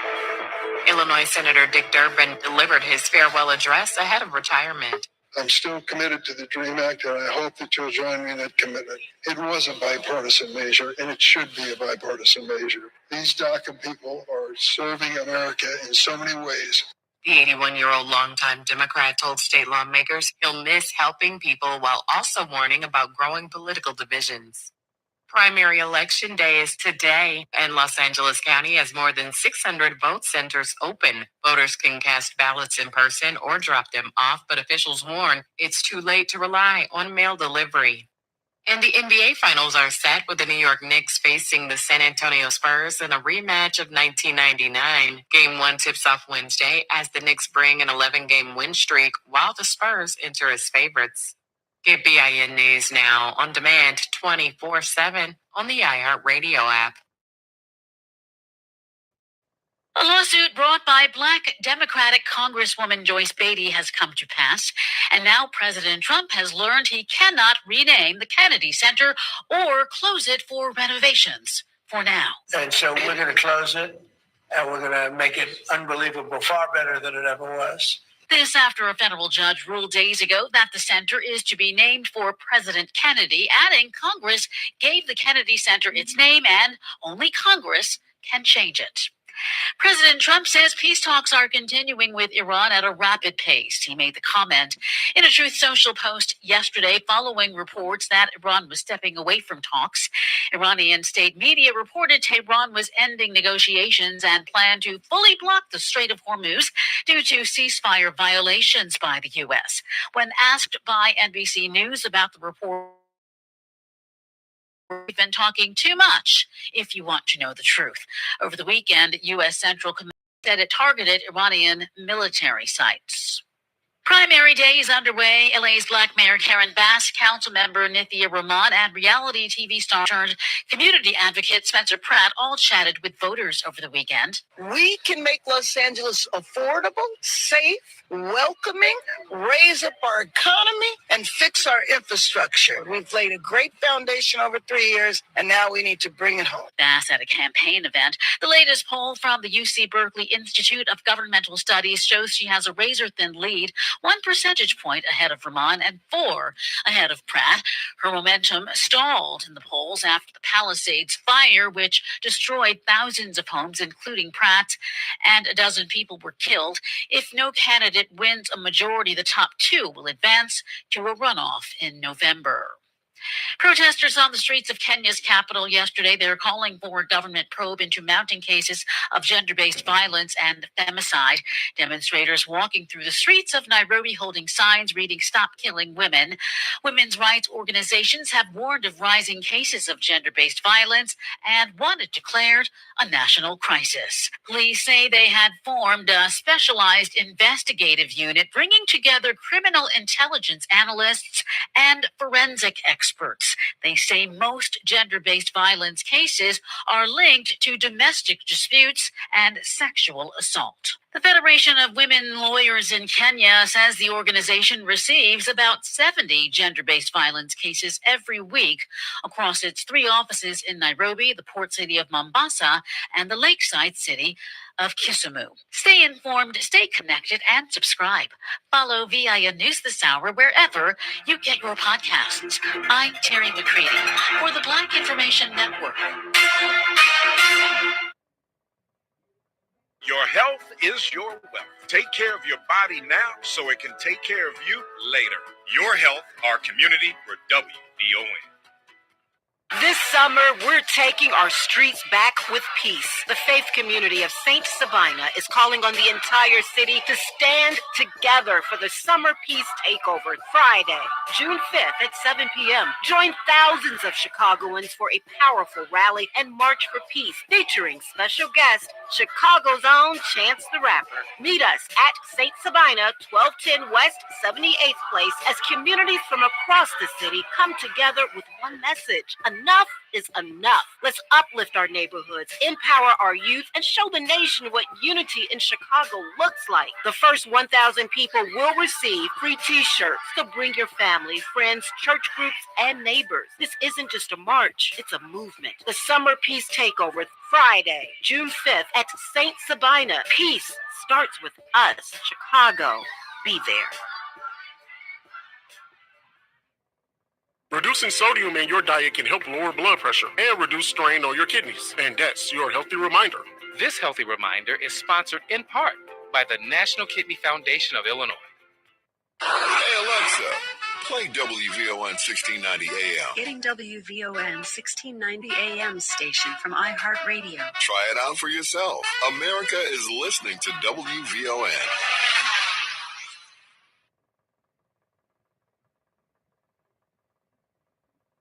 You never know who's going to stop by WVON. None other than Valerie Jarrett, the president of the Obama Foundation. Valerie, welcome back to WVON. Rufus, good morning. It's such a pleasure to be with you, and you know I love your audience. This morning, joining us is none other than Joanne Reed. Thank you so much. Good morning, good morning. Leader Jeffries, good morning and welcome back to WVON. Good to talk to you, good brother. Good morning, Rufus. Great to be on with you. We are the talk of Chicago. 1690 WVON. This report is brought to you by Mattress Firm. Ready to upgrade to the perfect sleep setup? Let Mattress Firm's sleep experts guide you to the perfect bed at the Memorial Day sale. Top brands, ideal comfort, score unbelievable deals on both. Mattress Firm, they make sleep easy. Celebrate the freedom to be. Happy Pride Month. We are WVON.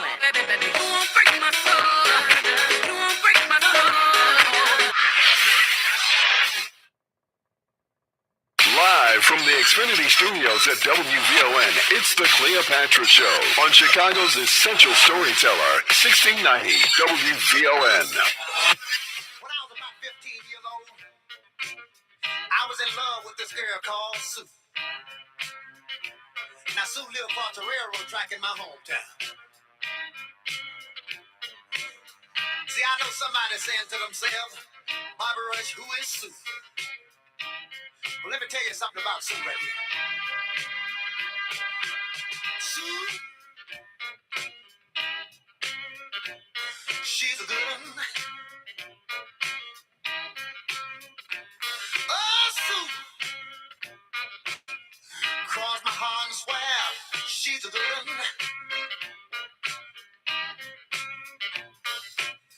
Let me tell you something about Sue right here.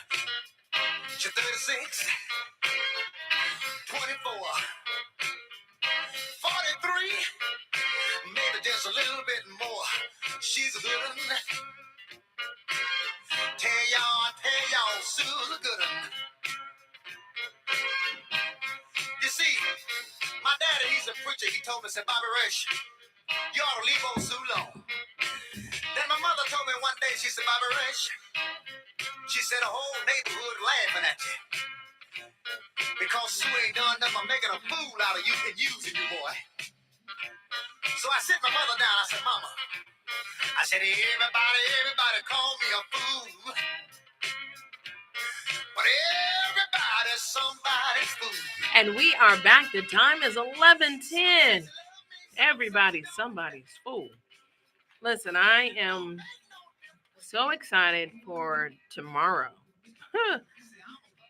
Sung and I were just plotting about these primaries, and I want to thank the Chairman Fred Hampton Jr. for stopping by the Cleopatra Show. I'm going to definitely let him go because he has to prepare for his court appearance at 1 o'clock. And listen, guys, I'll continue to remind and uplift us as to where you need to be.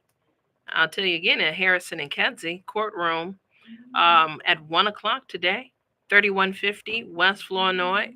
I am predicting that not only will this be tossed out, but I wish we can get back his time and money and energy. But this is a part of the struggle. But the rally and support continues. And if you have time today, show up and show out. So these primaries in these key states matter.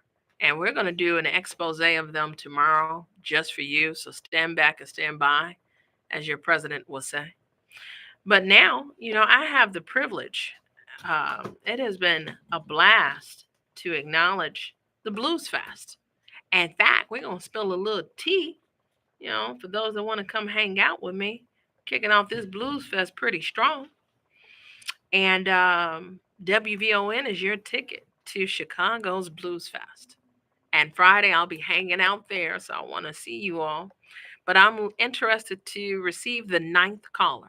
That's right, 9. I'm looking for the 9th caller Give me a call, 773-591-1690, to win a pair of tickets for Friday, June 5th in Millennium Park, celebrating 75 years of Mr. Billy Branch, Mr. Kenny Neal, and Mr. Ronnie Baker Brooks. Keep listening for more chances to win, brought to you by our mayor, your mayor.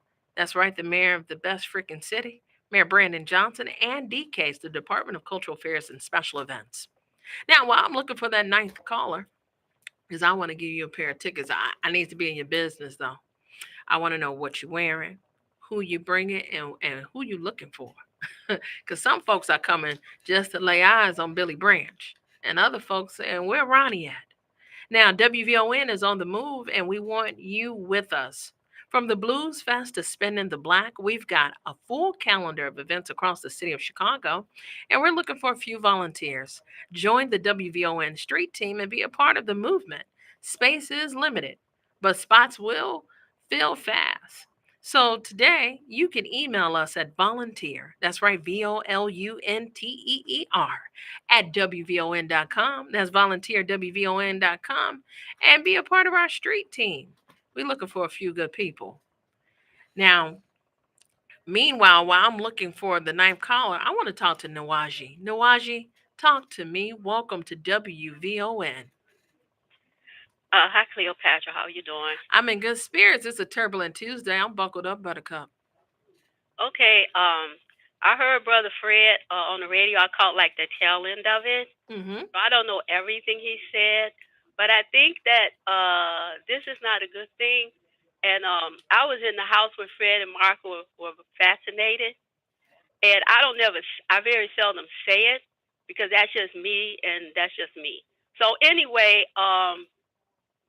I have gone to events that were put on by members of Black Panther Party, and he came and he disrupted them. So there's a history of this, and I went to his event, him and Akua's event, when they were commemorating, because they do that every year, the at 2337 West Monroe. Mm-hmm. And I went to that event that last year, and it was a wonderful event. I was glad I went. And then I went to the other event that was at Better Boys Foundation on 16th and Pulaski. That was also a nice event. The sister that is putting up plaques in different places in the city to commemorate where the Illinois chapter of the Black Panther Party had significant events like the breakfast programs and where the 2350 West Madison, that office, they're going to put up a plaque there, and they want to put up a plaque where we had. I'm kind of nervous. Where we had political education classes every week and different events. Mm-hmm. So I think that's a good thing because people will see the plaques and they'll say, oh, the Panthers did this here, the Panthers did that there. Otherwise, it would be more easy to be forgotten. So I don't see anything wrong with it, but Fred Jr., he comes to the events. I say he comes to all of them, but I have been there where he came to an event and he was a disruption. Well, I'm gonna definitely, because I don't want Here's what I'm gonna say. Because I allowed you 2 minutes and 35 seconds. So I'm just gonna respond by saying this because I want what's fair is for Fred Hampton Jr. to respond, and because I've let him go so that he can prepare for his 1 o'clock, I don't want that to linger. But what I also don't want is just this image. I'm not saying that plaques aren't great. I'm just saying this: the incorporation of his only living heir, his only living son, to not be a part of it is not. And that's all I'm saying. Now that I'm learning, Nawaji, you were there, I'm not taking away from that. I swear I'm not. But I definitely want, if Fred was to be here to respond. So here's what I'm going to do, because I don't call him Fred, I call him the chairman. The chairman will be back tomorrow. And I implore you to listen tomorrow, because I'm going to share with him. I want him to listen to the show. So I'm going to let him listen to this so that he can be prepared to respond to you. Because if what you're saying is true, he needs to be able to respond to that. So I hope you hear me. Are you still there? I wanted him to be on the line when I called, and I didn't know what to do. Should I hang up? No, ma'am. So what I'm gonna do? No, ma'am. He'll be here tomorrow. He'll be here tomorrow. No, ma'am. There's no guarantee I'll get on tomorrow either. Well, there's no. What I'm saying, I can't guarantee. But here's what I'm gonna say. I know there's a whole. I'm commanding the ship, but I've let him go. So he was only here for 30 minutes. So he's not here to respond to you. That's what I'm saying to you. And I understand, and yes, that's why I started to hang up when he left. But I said, well, just go on and say it, because I didn't really know what to do. No, you did a great thing, because what I'm gonna implore him to do, I just told you, I'm gonna call the chairman. I want him to listen to what you're saying, and I want him to respond, because I think you're looking for a response too, and that's why. I'm not looking for a response. I don't care about a response. Well, you said that you wanted him to be on the line. So if he was on the line, he would have responded, correct? Respect. I want him to be on the line out of respect.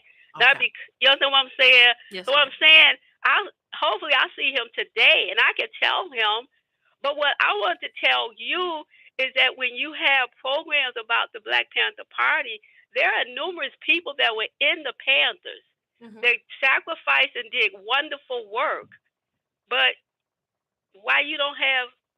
I mean, if you would like to do a pipeline, because you call occasionally and you would like to make a suggestion, I always provide my super producer's email at sonia@wvon.com. I can't come up with a Rolodex out of my mind, but because of what's happening with the chairman, I welcome him on. So I'm not opposed to anybody. I welcome all opportunities of things that we could cover. So you're welcome to be a contributor in that regard. Thank you so much. I'm just saying there's a lot of people here that was in the past. And I heard you, and they are welcome to make a pitch to come on to the show too. I'm not prohibiting them. I'm not going to scale the earth to look for them. They're welcome to reach out to my super producer. And like the chairman did, he sent out a press release. I will welcome them on the show if they had something to talk about. I'm not negating that. Thank you so much. Listen, guys, I wanted to be real respectful in that regard because I appreciate Nawaji staying on to talk. Like she said, she could have hung up, and I don't want her to.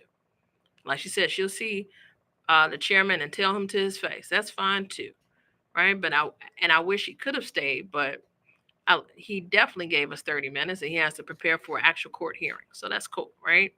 And for those that were a part of the party, as Nawaji says, you all know where we at. You know how to reach us. If you want to talk about some work you're doing, some things you're covering, whatever you want to talk about, reach out to my super producer.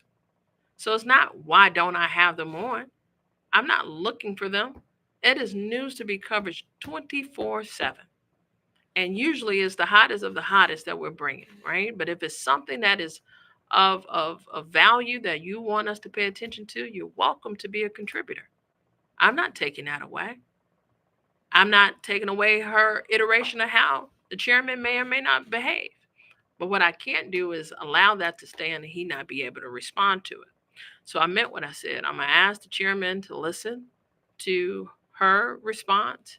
And then when we invite him on to tell us what happened in court today, I'm going to allow him to talk about it. Because at the end of the day, he's the heir. He is Fred only living son. He is Chairman Fred Hampton Jr., and he is responsible for himself, and I am not his spokesperson. But I definitely will have him back to speak for himself tomorrow. When we return, I see Nash and Kenneth is on the live line. I look forward to your calls and more. You don't want to miss. More from Cleopatra coming up next on the Talk of Chicago, 1690 WVON. This summer, it's the Battle for Peace. Join Roseland Ceasefire for the Anti-Violence Basketball Tournament and the Battle of the Choirs, June 7th and 8th. 2 days of intense basketball action and powerful choir performances, all to promote unity and stop violence. Get your early bird tickets now. Visit Eventbrite or call 708-577-4533. For choir submissions, please contact Michael Rule at 708-205-9392. Don't miss out on the ultimate showdown. Roseland Ceasefire, together for a better tomorrow. Saving our community one block at a time with boots on the ground. Hey, it's Matt McGill, and the countdown is on to the largest blues festival in America, the Chicago Blues Fest in Millennium Park, Friday, June 5th through the 7th. We're celebrating 55 years of Alligator Records with tributes to Coco Taylor, Lonnie Brooks, Hound Dog Taylor, and Chris Stone Kingfish Ingram. We're celebrating Chicago-style blues with Chicago's own living legend, Billy Branch, Kenny Neal, and Ronnie Baker Brooks. And we'll close out the weekend with a special tribute to Women in Blues, featuring Lynn Jordan and the Shivers, and an outstanding performance by the legendary Taj Mahal and the Phantom Blues Band. While you're there, stop by WVON's Juke Joint and meet your favorite WVON personalities. It's 3 days of good blues in Millennium Park. For more info, visit WVON.com/events. Brought to you by Mayor Brandon Johnson and D-Case. Lots of places can expose you to identity theft, but that's why LifeLock monitors hundreds of millions of data points a second for threats to your identity, which is way more than anyone can do on their own. If they find anything suspicious, like new loans or changes in your financial accounts, they'll alert you right away, all through text, phone, email, or the LifeLock app. Get the alerts that can make all the difference. Save up to 30% off your first year with the promo code BECK. LifeLock.com, 800-LifeLock, 1-800-LifeLock, or LifeLock.com. Use the promo code BECK at LifeLock.com. Lots of places can expose you to identity theft, but that's why LifeLock monitors hundreds of millions of data points a second for threats to your identity, which is way more than anyone can do on their own. If they find anything suspicious, like new loans or changes in your financial accounts, they'll alert you right away, all through text, phone, email, or the LifeLock app. Get the alerts that can make all the difference. Save up to 30% off your first year with the promo code BECK. LifeLock.com, 800-LifeLock, 1-800-LifeLock, or LifeLock.com. Use the promo code BECK at LifeLock.com. It's Matt McGill. I'm not the heir of billions of dollars. I'm a working class brother that was teaching middle school a handful of years ago. The real struggle that I experienced, the governor and I had different upbringing. He doesn't know what it's like to open up a refrigerator, ain't no food in it. And so my motivation to make sure that a corporation keeps jobs in Chicago is so that families don't have to struggle like my family did. And so, yes, that's going to come across at times probably a little bit more provocative, because what's at stake for him is what's at stake for me. It's just not. Weekdays at noon on the Talk of Chicago, 1690 WVON. Now back to Matt McGill on the Talk of Chicago, 1690 WVON.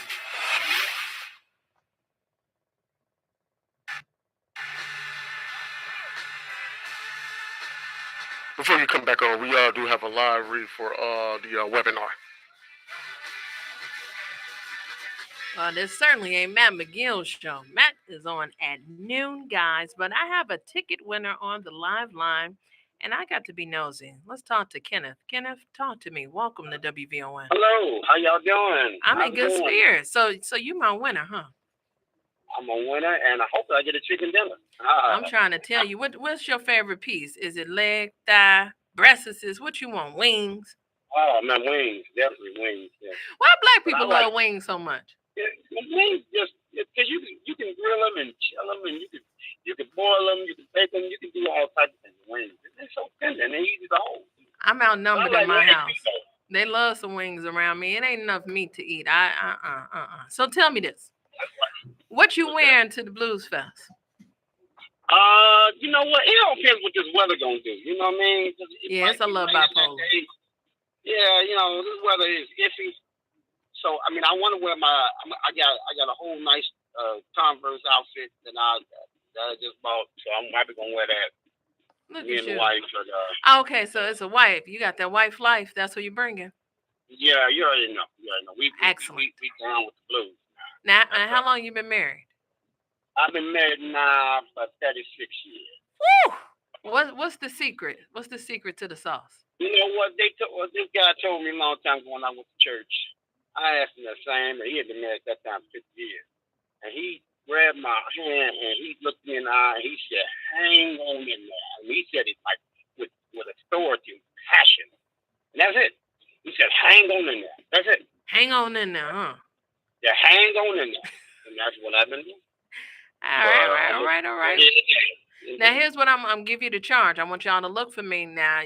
What color your Converse outfit? At least give me the color. Well, I'm gonna wear some white chucks. It's gonna be black shorts, black chuck shorts, and a black chuck shirt. Well, there it is. I'm gonna look for some chuckazoids. I'm gonna see you when I see you. But I thank you for being a caller, and I thank you for supporting the show. I really appreciate it, and congrats. All right, guys, listen. We're calling all nonprofit leaders. Don't miss Big Bill, Big Impact, a free meeting the moment webinar happening Wednesday, June 10th from 11 a.m. to noon. Funding priorities and communication strategies to help nonprofits avoid service disruption.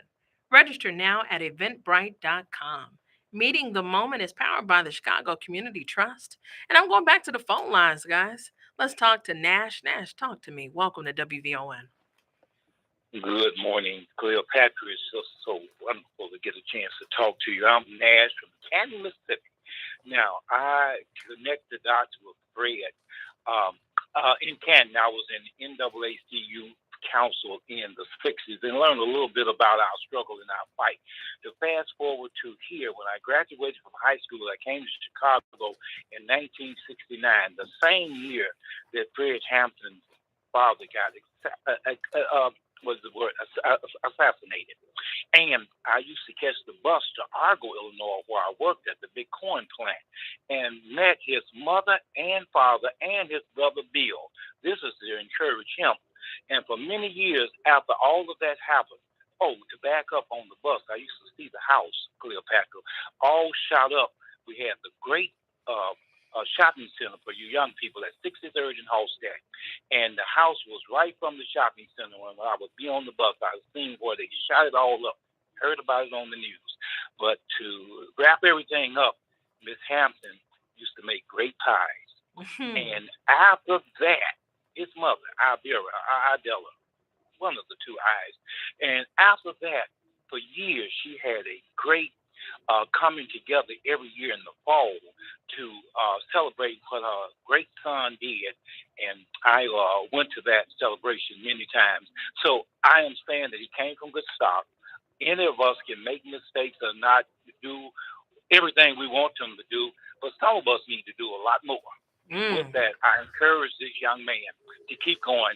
And Cleopatra, to say this about you right briefly, I came to the Blues Fest concert theater last year, and they told me you had just walked away from the place where they take up the tickets. I was with a blues great myself, Mr. Lee, out of Argo, Illinois.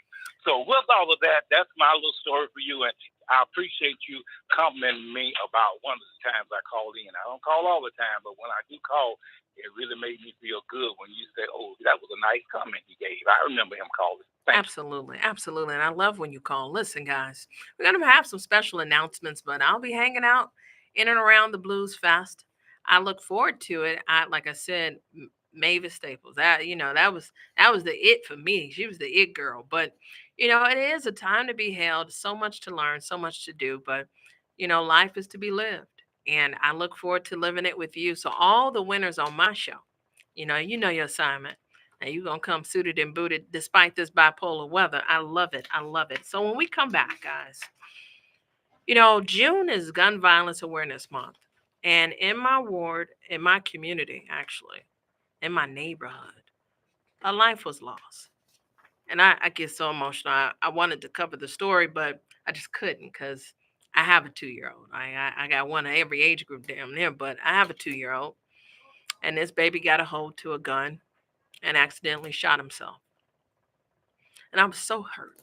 So I'm grateful for the opportunity to talk about the awareness of gun violence and how we should store our weapons properly and the crisis that is upon us and the epidemic there is.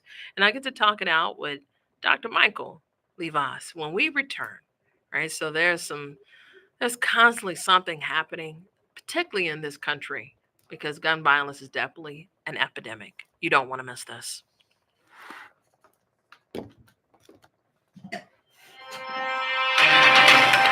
A sunny, pleasant day in Chicago as temperatures climb into the mid-70s. Good morning. I'm in Illinois, and here's what's happening. Thoughts and reflections continue to pour in following the passing of Spencer Leak Jr., vice president of Leak & Sons Funeral Homes. He passed away Sunday. WVON's Logan Page has thoughts from Harry Lennox, actor and associate music director at the Goodman Theater. Lennox highlighted Leak's leadership role within the family business and his connection to the city's Black community. Idea of continuity. A family has been around for almost 100 years in Chicago, doing this tremendous service for the community. We thank you. That's really how our first was to start. Thank you and your family for all that you've done. Thank you for the gift of Spencer for this long time that we've had him. It seems like short years. He was 56 years old, but God can do miracles, and not the same way that we view time. So it's not the length of years, but the quality of those years, and that was great quality indeed. The discussion centered on honoring Leak's legacy and the significance of his contributions in Chicago. Logan Page, R News Now, 1690 AM WVON. The Illinois Senate held a moment of silence for Spencer Leak Jr. on Sunday before the session ended at midnight. Statements continue coming in.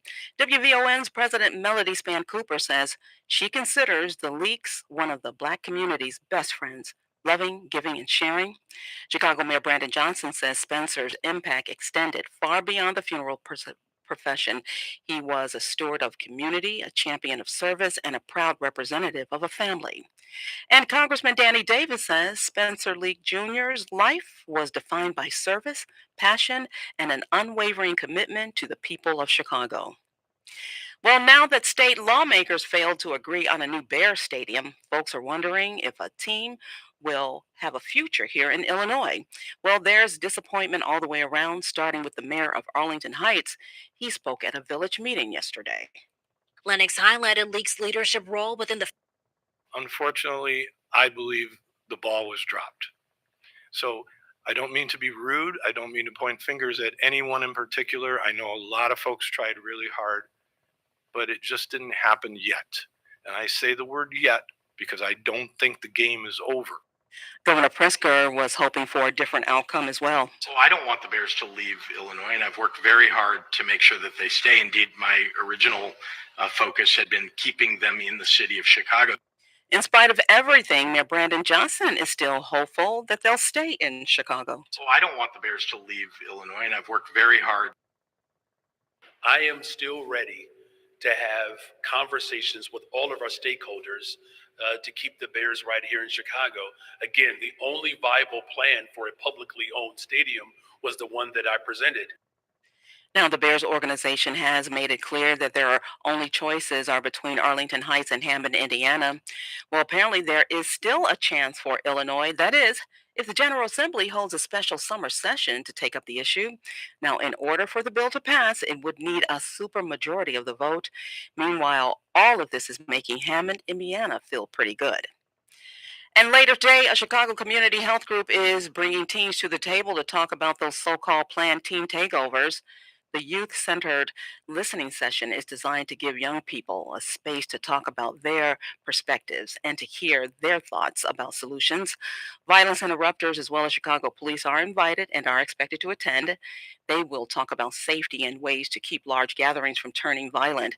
The session runs from 4 to 5:30 p.m. at the Washington Park Refectory. And don't call it a comeback, but Serena Williams is returning to professional tennis. The 44-year-old is one of the greatest to have ever played the game. She will start by playing doubles at Queen's Club in London on grass. This is her first professional match since the 2022 U.S. Open. Now, at that time, she wouldn't use the R word, retiring. Instead, she would say evolving away from tennis. Now, the Queen's Club tournament starts Monday. The name of her partner is expected to be announced later. That's a look at our news now on 1690 WVON. Traffic and weather up next. WVON News Time, 11:36. When you see flashing lights on the roadside, it's the law to slow down and move over. Your first move is to ease up on your speed and safely change lanes when possible. Flashing lights are emergency responders, law enforcement, road crews, and even drivers who may be stopped on the roadside, working or waiting for help. Protect everyone on the road, including drivers like you. Move over. It's the law. It's not a game. Yo, fellas, when was the last time you checked in with you? We're bringing the barbershop talk to the airwaves. It's time to get real about our wellness, identity, and what it means to feel good from the inside out. The Groomer Room is back, a no-fluff radio series made for the fellas, by the fellas. We're talking health, hustle, healing, and everything in between. No filters, no judgment. Real conversations that hit home, whether you're grinding, growing, or just trying to figure it all out. This space is for you. Listen weekly on Thursdays from June 4th to June 26th. It will be hosted by Matt McGill, Atiba Buchanan, and Rufus Williams. Only on the station that brings you what's now and what's next. 1690 WVON, the Groomer Room, where the real ones pull up. It's Rufus Williams. Every weekday morning from 7 to 9, I break down what's really going on. Politics, power, and the people shaping our communities. Think of it like your morning newspaper. Headlines, context, and what it actually means. So you can take it in, sit with it, and move smarter through your day. If you're part of the Root Crew, you already know. And if you're watching on Facebook Live, the comments are a whole other show. A family reunion happening in real time. Listen live or on the WVON app. Or join us on Facebook Live. It's the Rufus Williams Show, weekdays 7 to 9, right here on 1690 WVON. This report is sponsored by Lowe's. At Lowe's, save big when you buy in bulk. Save 10% on your choice of any 3 or more A.O. Smith water heaters. Lowe's knows pros. Selection varies by location while supplies last. Discount taken at time of purchase. See sales associate for details. WVON, traffic and weather now. No changes in your travel times. We're still looking at pretty light traffic along the expressways. We are seeing a report from Metra, though. Metra Electric inbound and outbound South Chicago trains may be operating up to 25 minutes behind schedule. That's due to track construction near 63rd Street. Taking a look at our weather, we're seeing some bright, beautiful skies. Temperatures climbing nicely now into the 70s. We're looking at a daytime high of around 74. Tonight, the National Weather Service says we'll drop at about 52. But right now, we're looking at 70 degrees at Midway, is 70 in Calumet Heights, and 70 degrees here at the Talk of Chicago. That's a look at traffic and weather now. I'm NF Lanoy on the Talk of Chicago, 1690 WVON. And now back to the Cleopatra Show on the Talk of Chicago, 1690 WVON.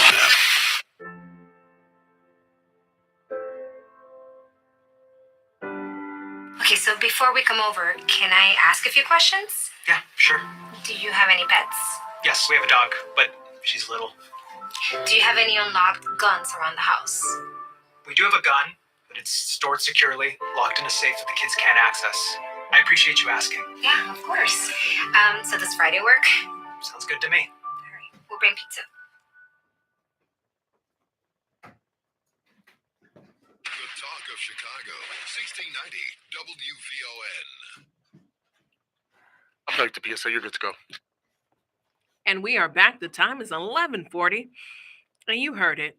June is Gun Violence Awareness Month. And I am so humbled to recognize and welcome onto the show Dr. Michael Levas, emergency physician and pediatrics care provider. Dr. Levas, thank you for taking the time to join me today. Thank you for having me. So yes, I mean, we talk a lot about gun violence epidemic, gun violence, gun this, gun that.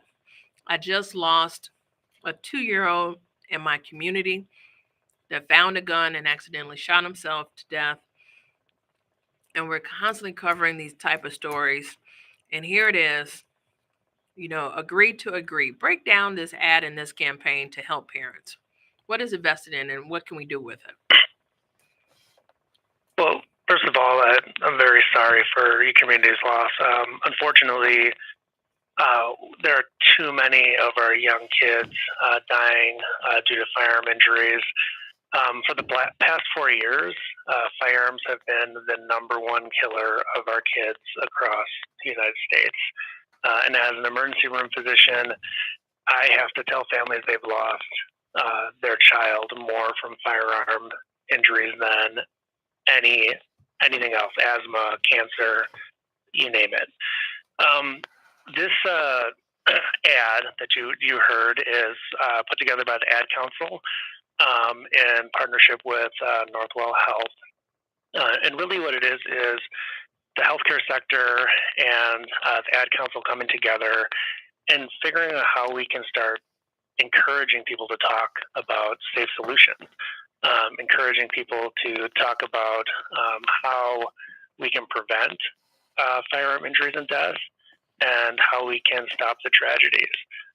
So I'm really proud to be a part of Children's Wisconsin, who is one of the sponsors of the program, along with hundreds of other hospital systems across the country. Well, one thing about it, the Ad Council is always creatively putting together ads that are very timely, if I may say. But it's unfortunate that we're still here, and that statistical notation you made that gun violence is the lead cause of death amongst our youth is really tragic to hear that. It really is. Yeah. Firearm injuries are the leading cause of death for children and teens between the age of 1 and 17 in the United States of America. That's heartbreaking. Yeah, and we're really, yeah, it is heartbreaking. We really are. It's a unique statistic to the United States. But the United States, we've had many public health issues where we've seen many sectors come together and really try to address those public health crises. The Ad Council helped with Smokey Bear. The Ad Council helped with Don't Let Friends Drive Drunk. We've, as a country, decreased the amount of motor vehicle crash deaths, including those from drunk driving. And I don't think this is insurmountable. I think we need to have honest conversations as adults and as healthcare providers and as leaders in our communities and talk about how we can keep our kids safe, just like we do with smoking, with vaping, with drugs, with bike helmets. We talk about safety a lot, and firearm injuries is no different. Well, I know for sure that the work that you do matters, and it takes all of us. So what steps can we agree on, right? What steps can we commit to begin to change the tide of this unique statistic exclusive here in America? Well, I think we can agree to agree, and there's many polls, including one put out by the Ad Council, that show that 80% of Americans agree that this issue is something that we should be addressing, agree that our kids should be safe from firearm injuries. 80% of us agree. We have more in common than we don't. And there's a lot of evidence out there about little simple things that can help, avoid the tragedy of the 2-year-old who finds a firearm. American Academy of Pediatrics has really good published data showing that the safest home with a firearm is the home that has the firearm stored, locked, and separate from ammunition. Any barrier that you can put between a child and that and the trigger being activated is one more barrier towards a fatality or an injury.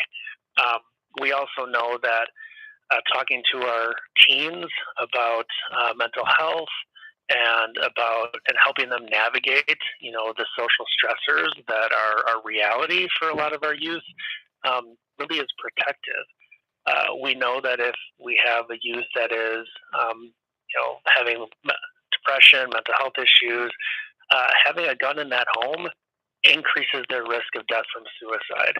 So if you have a child that you're worried about, ask a friend to have the gun, ask a trusted relative to have that gun outside of your home to keep your kids safe during that crisis time. Well, I definitely appreciate these steps. I look forward to having you back to keep us abreast, particularly as we continue to raise awareness. So please share with our listening audience where we can find that ad circulated with those that we care about, put it in our social media spaces, and continue to uplift awareness. Yeah, thank you. It's agreetoagree.org is the website that has a lot of the materials, including the ads. There's 3 phases to the ads that really focus on how we start talking together as a community in a non-judgmental way. And then there will be more ads and guides, tips in there on how we can, how you can ask a neighbor, is there a gun in your home? I found that I was scared the first time I did that with my neighbors. And I find that most of them are appreciative that I'm thinking about it. And the vast majority of them have their firearms locked and stored, and then my kids get to play there. Yeah, you know what? Actually, I was thinking about that when I mustered the courage to finish reading what happened to the tragedy of the 2-year-old. I have a 4.5-year-old, a 2.5-year-old, and a soon-to-be 7-month-old. And now that we're exploring and building community within community, I'm always apprehensive anyway. But now, if you do go play at such and such house, I need to understand the anatomy of what's in the house, right? So you have to ask the questions to not only keep your child safe, but the children that are in the house, because that's how we get guns to school. So these conversations, these questions, they may seem intimate, but they do save lives. I want to thank you, Dr. Michael Levas, for joining us today and raising awareness as we continue to talk about gun violence in the month of June, because it is Gun Violence Awareness Month. Yes, thank you so much for having me. I really appreciate the platform. Absolutely. So listen, guys, when we come back, I got a special caller that's on the live line, and I may have an opportunity to give away another pair of tickets. You don't want to miss this. More from Cleopatra coming up next on the Talk of Chicago, 1690 WVON. This is Rufus Williams, and I've got something special for you. I am proud to announce that we're launching the Rufus Williams Travel Club in conjunction with Advantage International. Our first trip, we're staying in the United States and heading to one of the most stunning destinations for culture to cuisine. Join us October 8th through 12th as we explore the charm, the beauty, and the history of Charleston, South Carolina. This isn't your typical getaway. We're walking through history and standing where our stories began. From the roots of Gullah Geechee culture to the International African American Museum, from cobblestone streets to waterfront views. This is more than a trip. It's a cultural vibe. To find out more, visit WVON.com and click the Rufus Williams Travel Club banner. And keep listening for more details. The Rufus Williams Travel Club will turn curiosity into understanding, one destination at a time. We are WVON. Tuned in to your favorite WVON personalities on Facebook Live? Don't just watch, like it, love it, share it. Every click helps us grow the conversation and keep the community strong. So remember, like it, love it, share it, Chicago.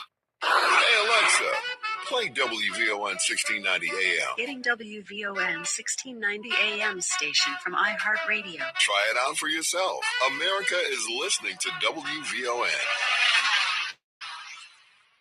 This is Rufus Williams, and I've got something special for you. I am proud to announce that we're launching the Rufus Williams Travel Club in conjunction with Advantage International. Our first trip, we're staying in the United States and heading to one of the most stunning destinations for culture to cuisine. Join us October 8th through 12th as we explore the charm, the beauty, and the history of Charleston, South Carolina. This isn't your typical getaway. We're walking through history and standing where our stories began. From the roots of Gullah Geechee culture to the International African American Museum, from cobblestone streets to waterfront views. This is more than a trip. It's a cultural vibe. To find out more, visit WVON.com and click the Rufus Williams Travel Club banner. And keep listening for more details. The Rufus Williams Travel Club will turn curiosity into understanding, one destination at a time. We are WVON.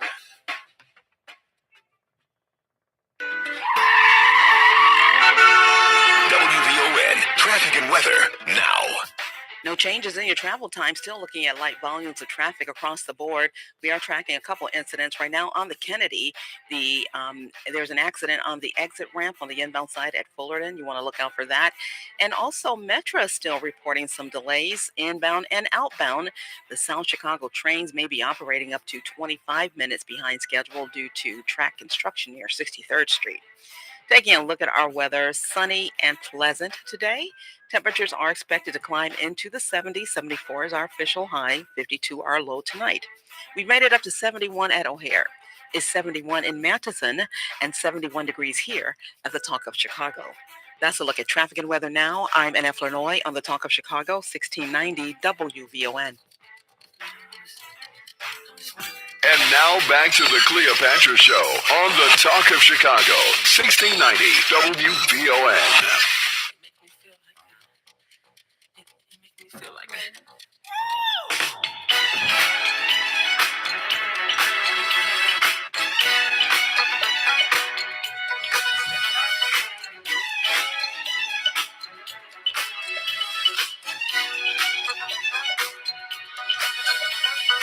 Hey, now the time is 11:52. Who gets excited when they hear MJ? I do. Whew. Chicago is filled with friends, fun, and traffic. Ooh, sure enough. Skip the stress of gridlock and hop on board Metro. You want to get to where you're going quickly, comfortably, and safely? You better dig it. You better ride Metro at that 95% on time rate. Means you'll never be late for moments that matter. And them low fares don't break the bank. Plus, with their regional day pass, you can enjoy unlimited rides on Metro, CTA, and Pace for only $2.50 with the purchase of a Metro Day Pass. Purchasing tickets is easy. With the Venture app, and you can bring the entire family because children under 11 ride free. Now skip the traffic and get to where you're going quickly, safely. And you can save some money too and stop sitting in never-ending gridlock. You know, you can do more and still ride Metro and save. I'm just trying to tell you. Now, I got a very special caller. But while I'm taking his call, I got to tell you all, they done gave me I don't know what it is about me and the Blues Fest, but they just keep blessing me. So I'm going to keep blessing you. I'm looking for caller number 8. Call me at caller number 8. Let me see if you're going to be great. WVON is your ticket to the Blues Fest. That's right, the Chicago's Blues Fest. And I want you to call me at 773-591-1690. Come on, caller number 8. Come on, bring your date. You better have a date. You better tell me what you're going to wear, who you rolling with, what you're doing. And we're going to kick it, that's right, Friday, June 5th in Millennium Park, celebrating 75 years of Mr. Billy Branch, Mr. Kenny Neal, and Mr. Ronnie Baker Brooks. Keep listening for more chances to win. Brought to you by our mayor, your mayor, Mayor Brandon Johnson, and the Department of Cultural Affairs and Special Events, better known as DKs. While I'm looking for caller number 8, I want to talk to Stan. Stan, talk to me. Welcome to WVON. Hello, how you doing? I'm in good spirits, Stan. It's the Turbulent Tuesday, but I hear that you had some stories to tell. You're one of the original members of the Illinois Black Panther Party. That's correct. Excellent. Right on, brother. So what you want to tell us? Well, for one, I was calling in support of Chairman Fred Hampton Jr. He's in trial today at court at the Harrison Kesey Courthouse. So I plan to be there in standard and show my support. That's good. I mean, I appreciate that. Definitely had the chairman on to raise awareness as to why he had to even be present and why we are squandering resources and time. But he made it clear for every milestone and the remembrance and the acknowledgement of the Black Panther Party, there's always a moment such as this. Absolutely. His contradictions are inherited in all things. This is one particular contradiction that I've been privy to be involved in from the beginning because I had personal dealings with the individual that's bringing charges forth.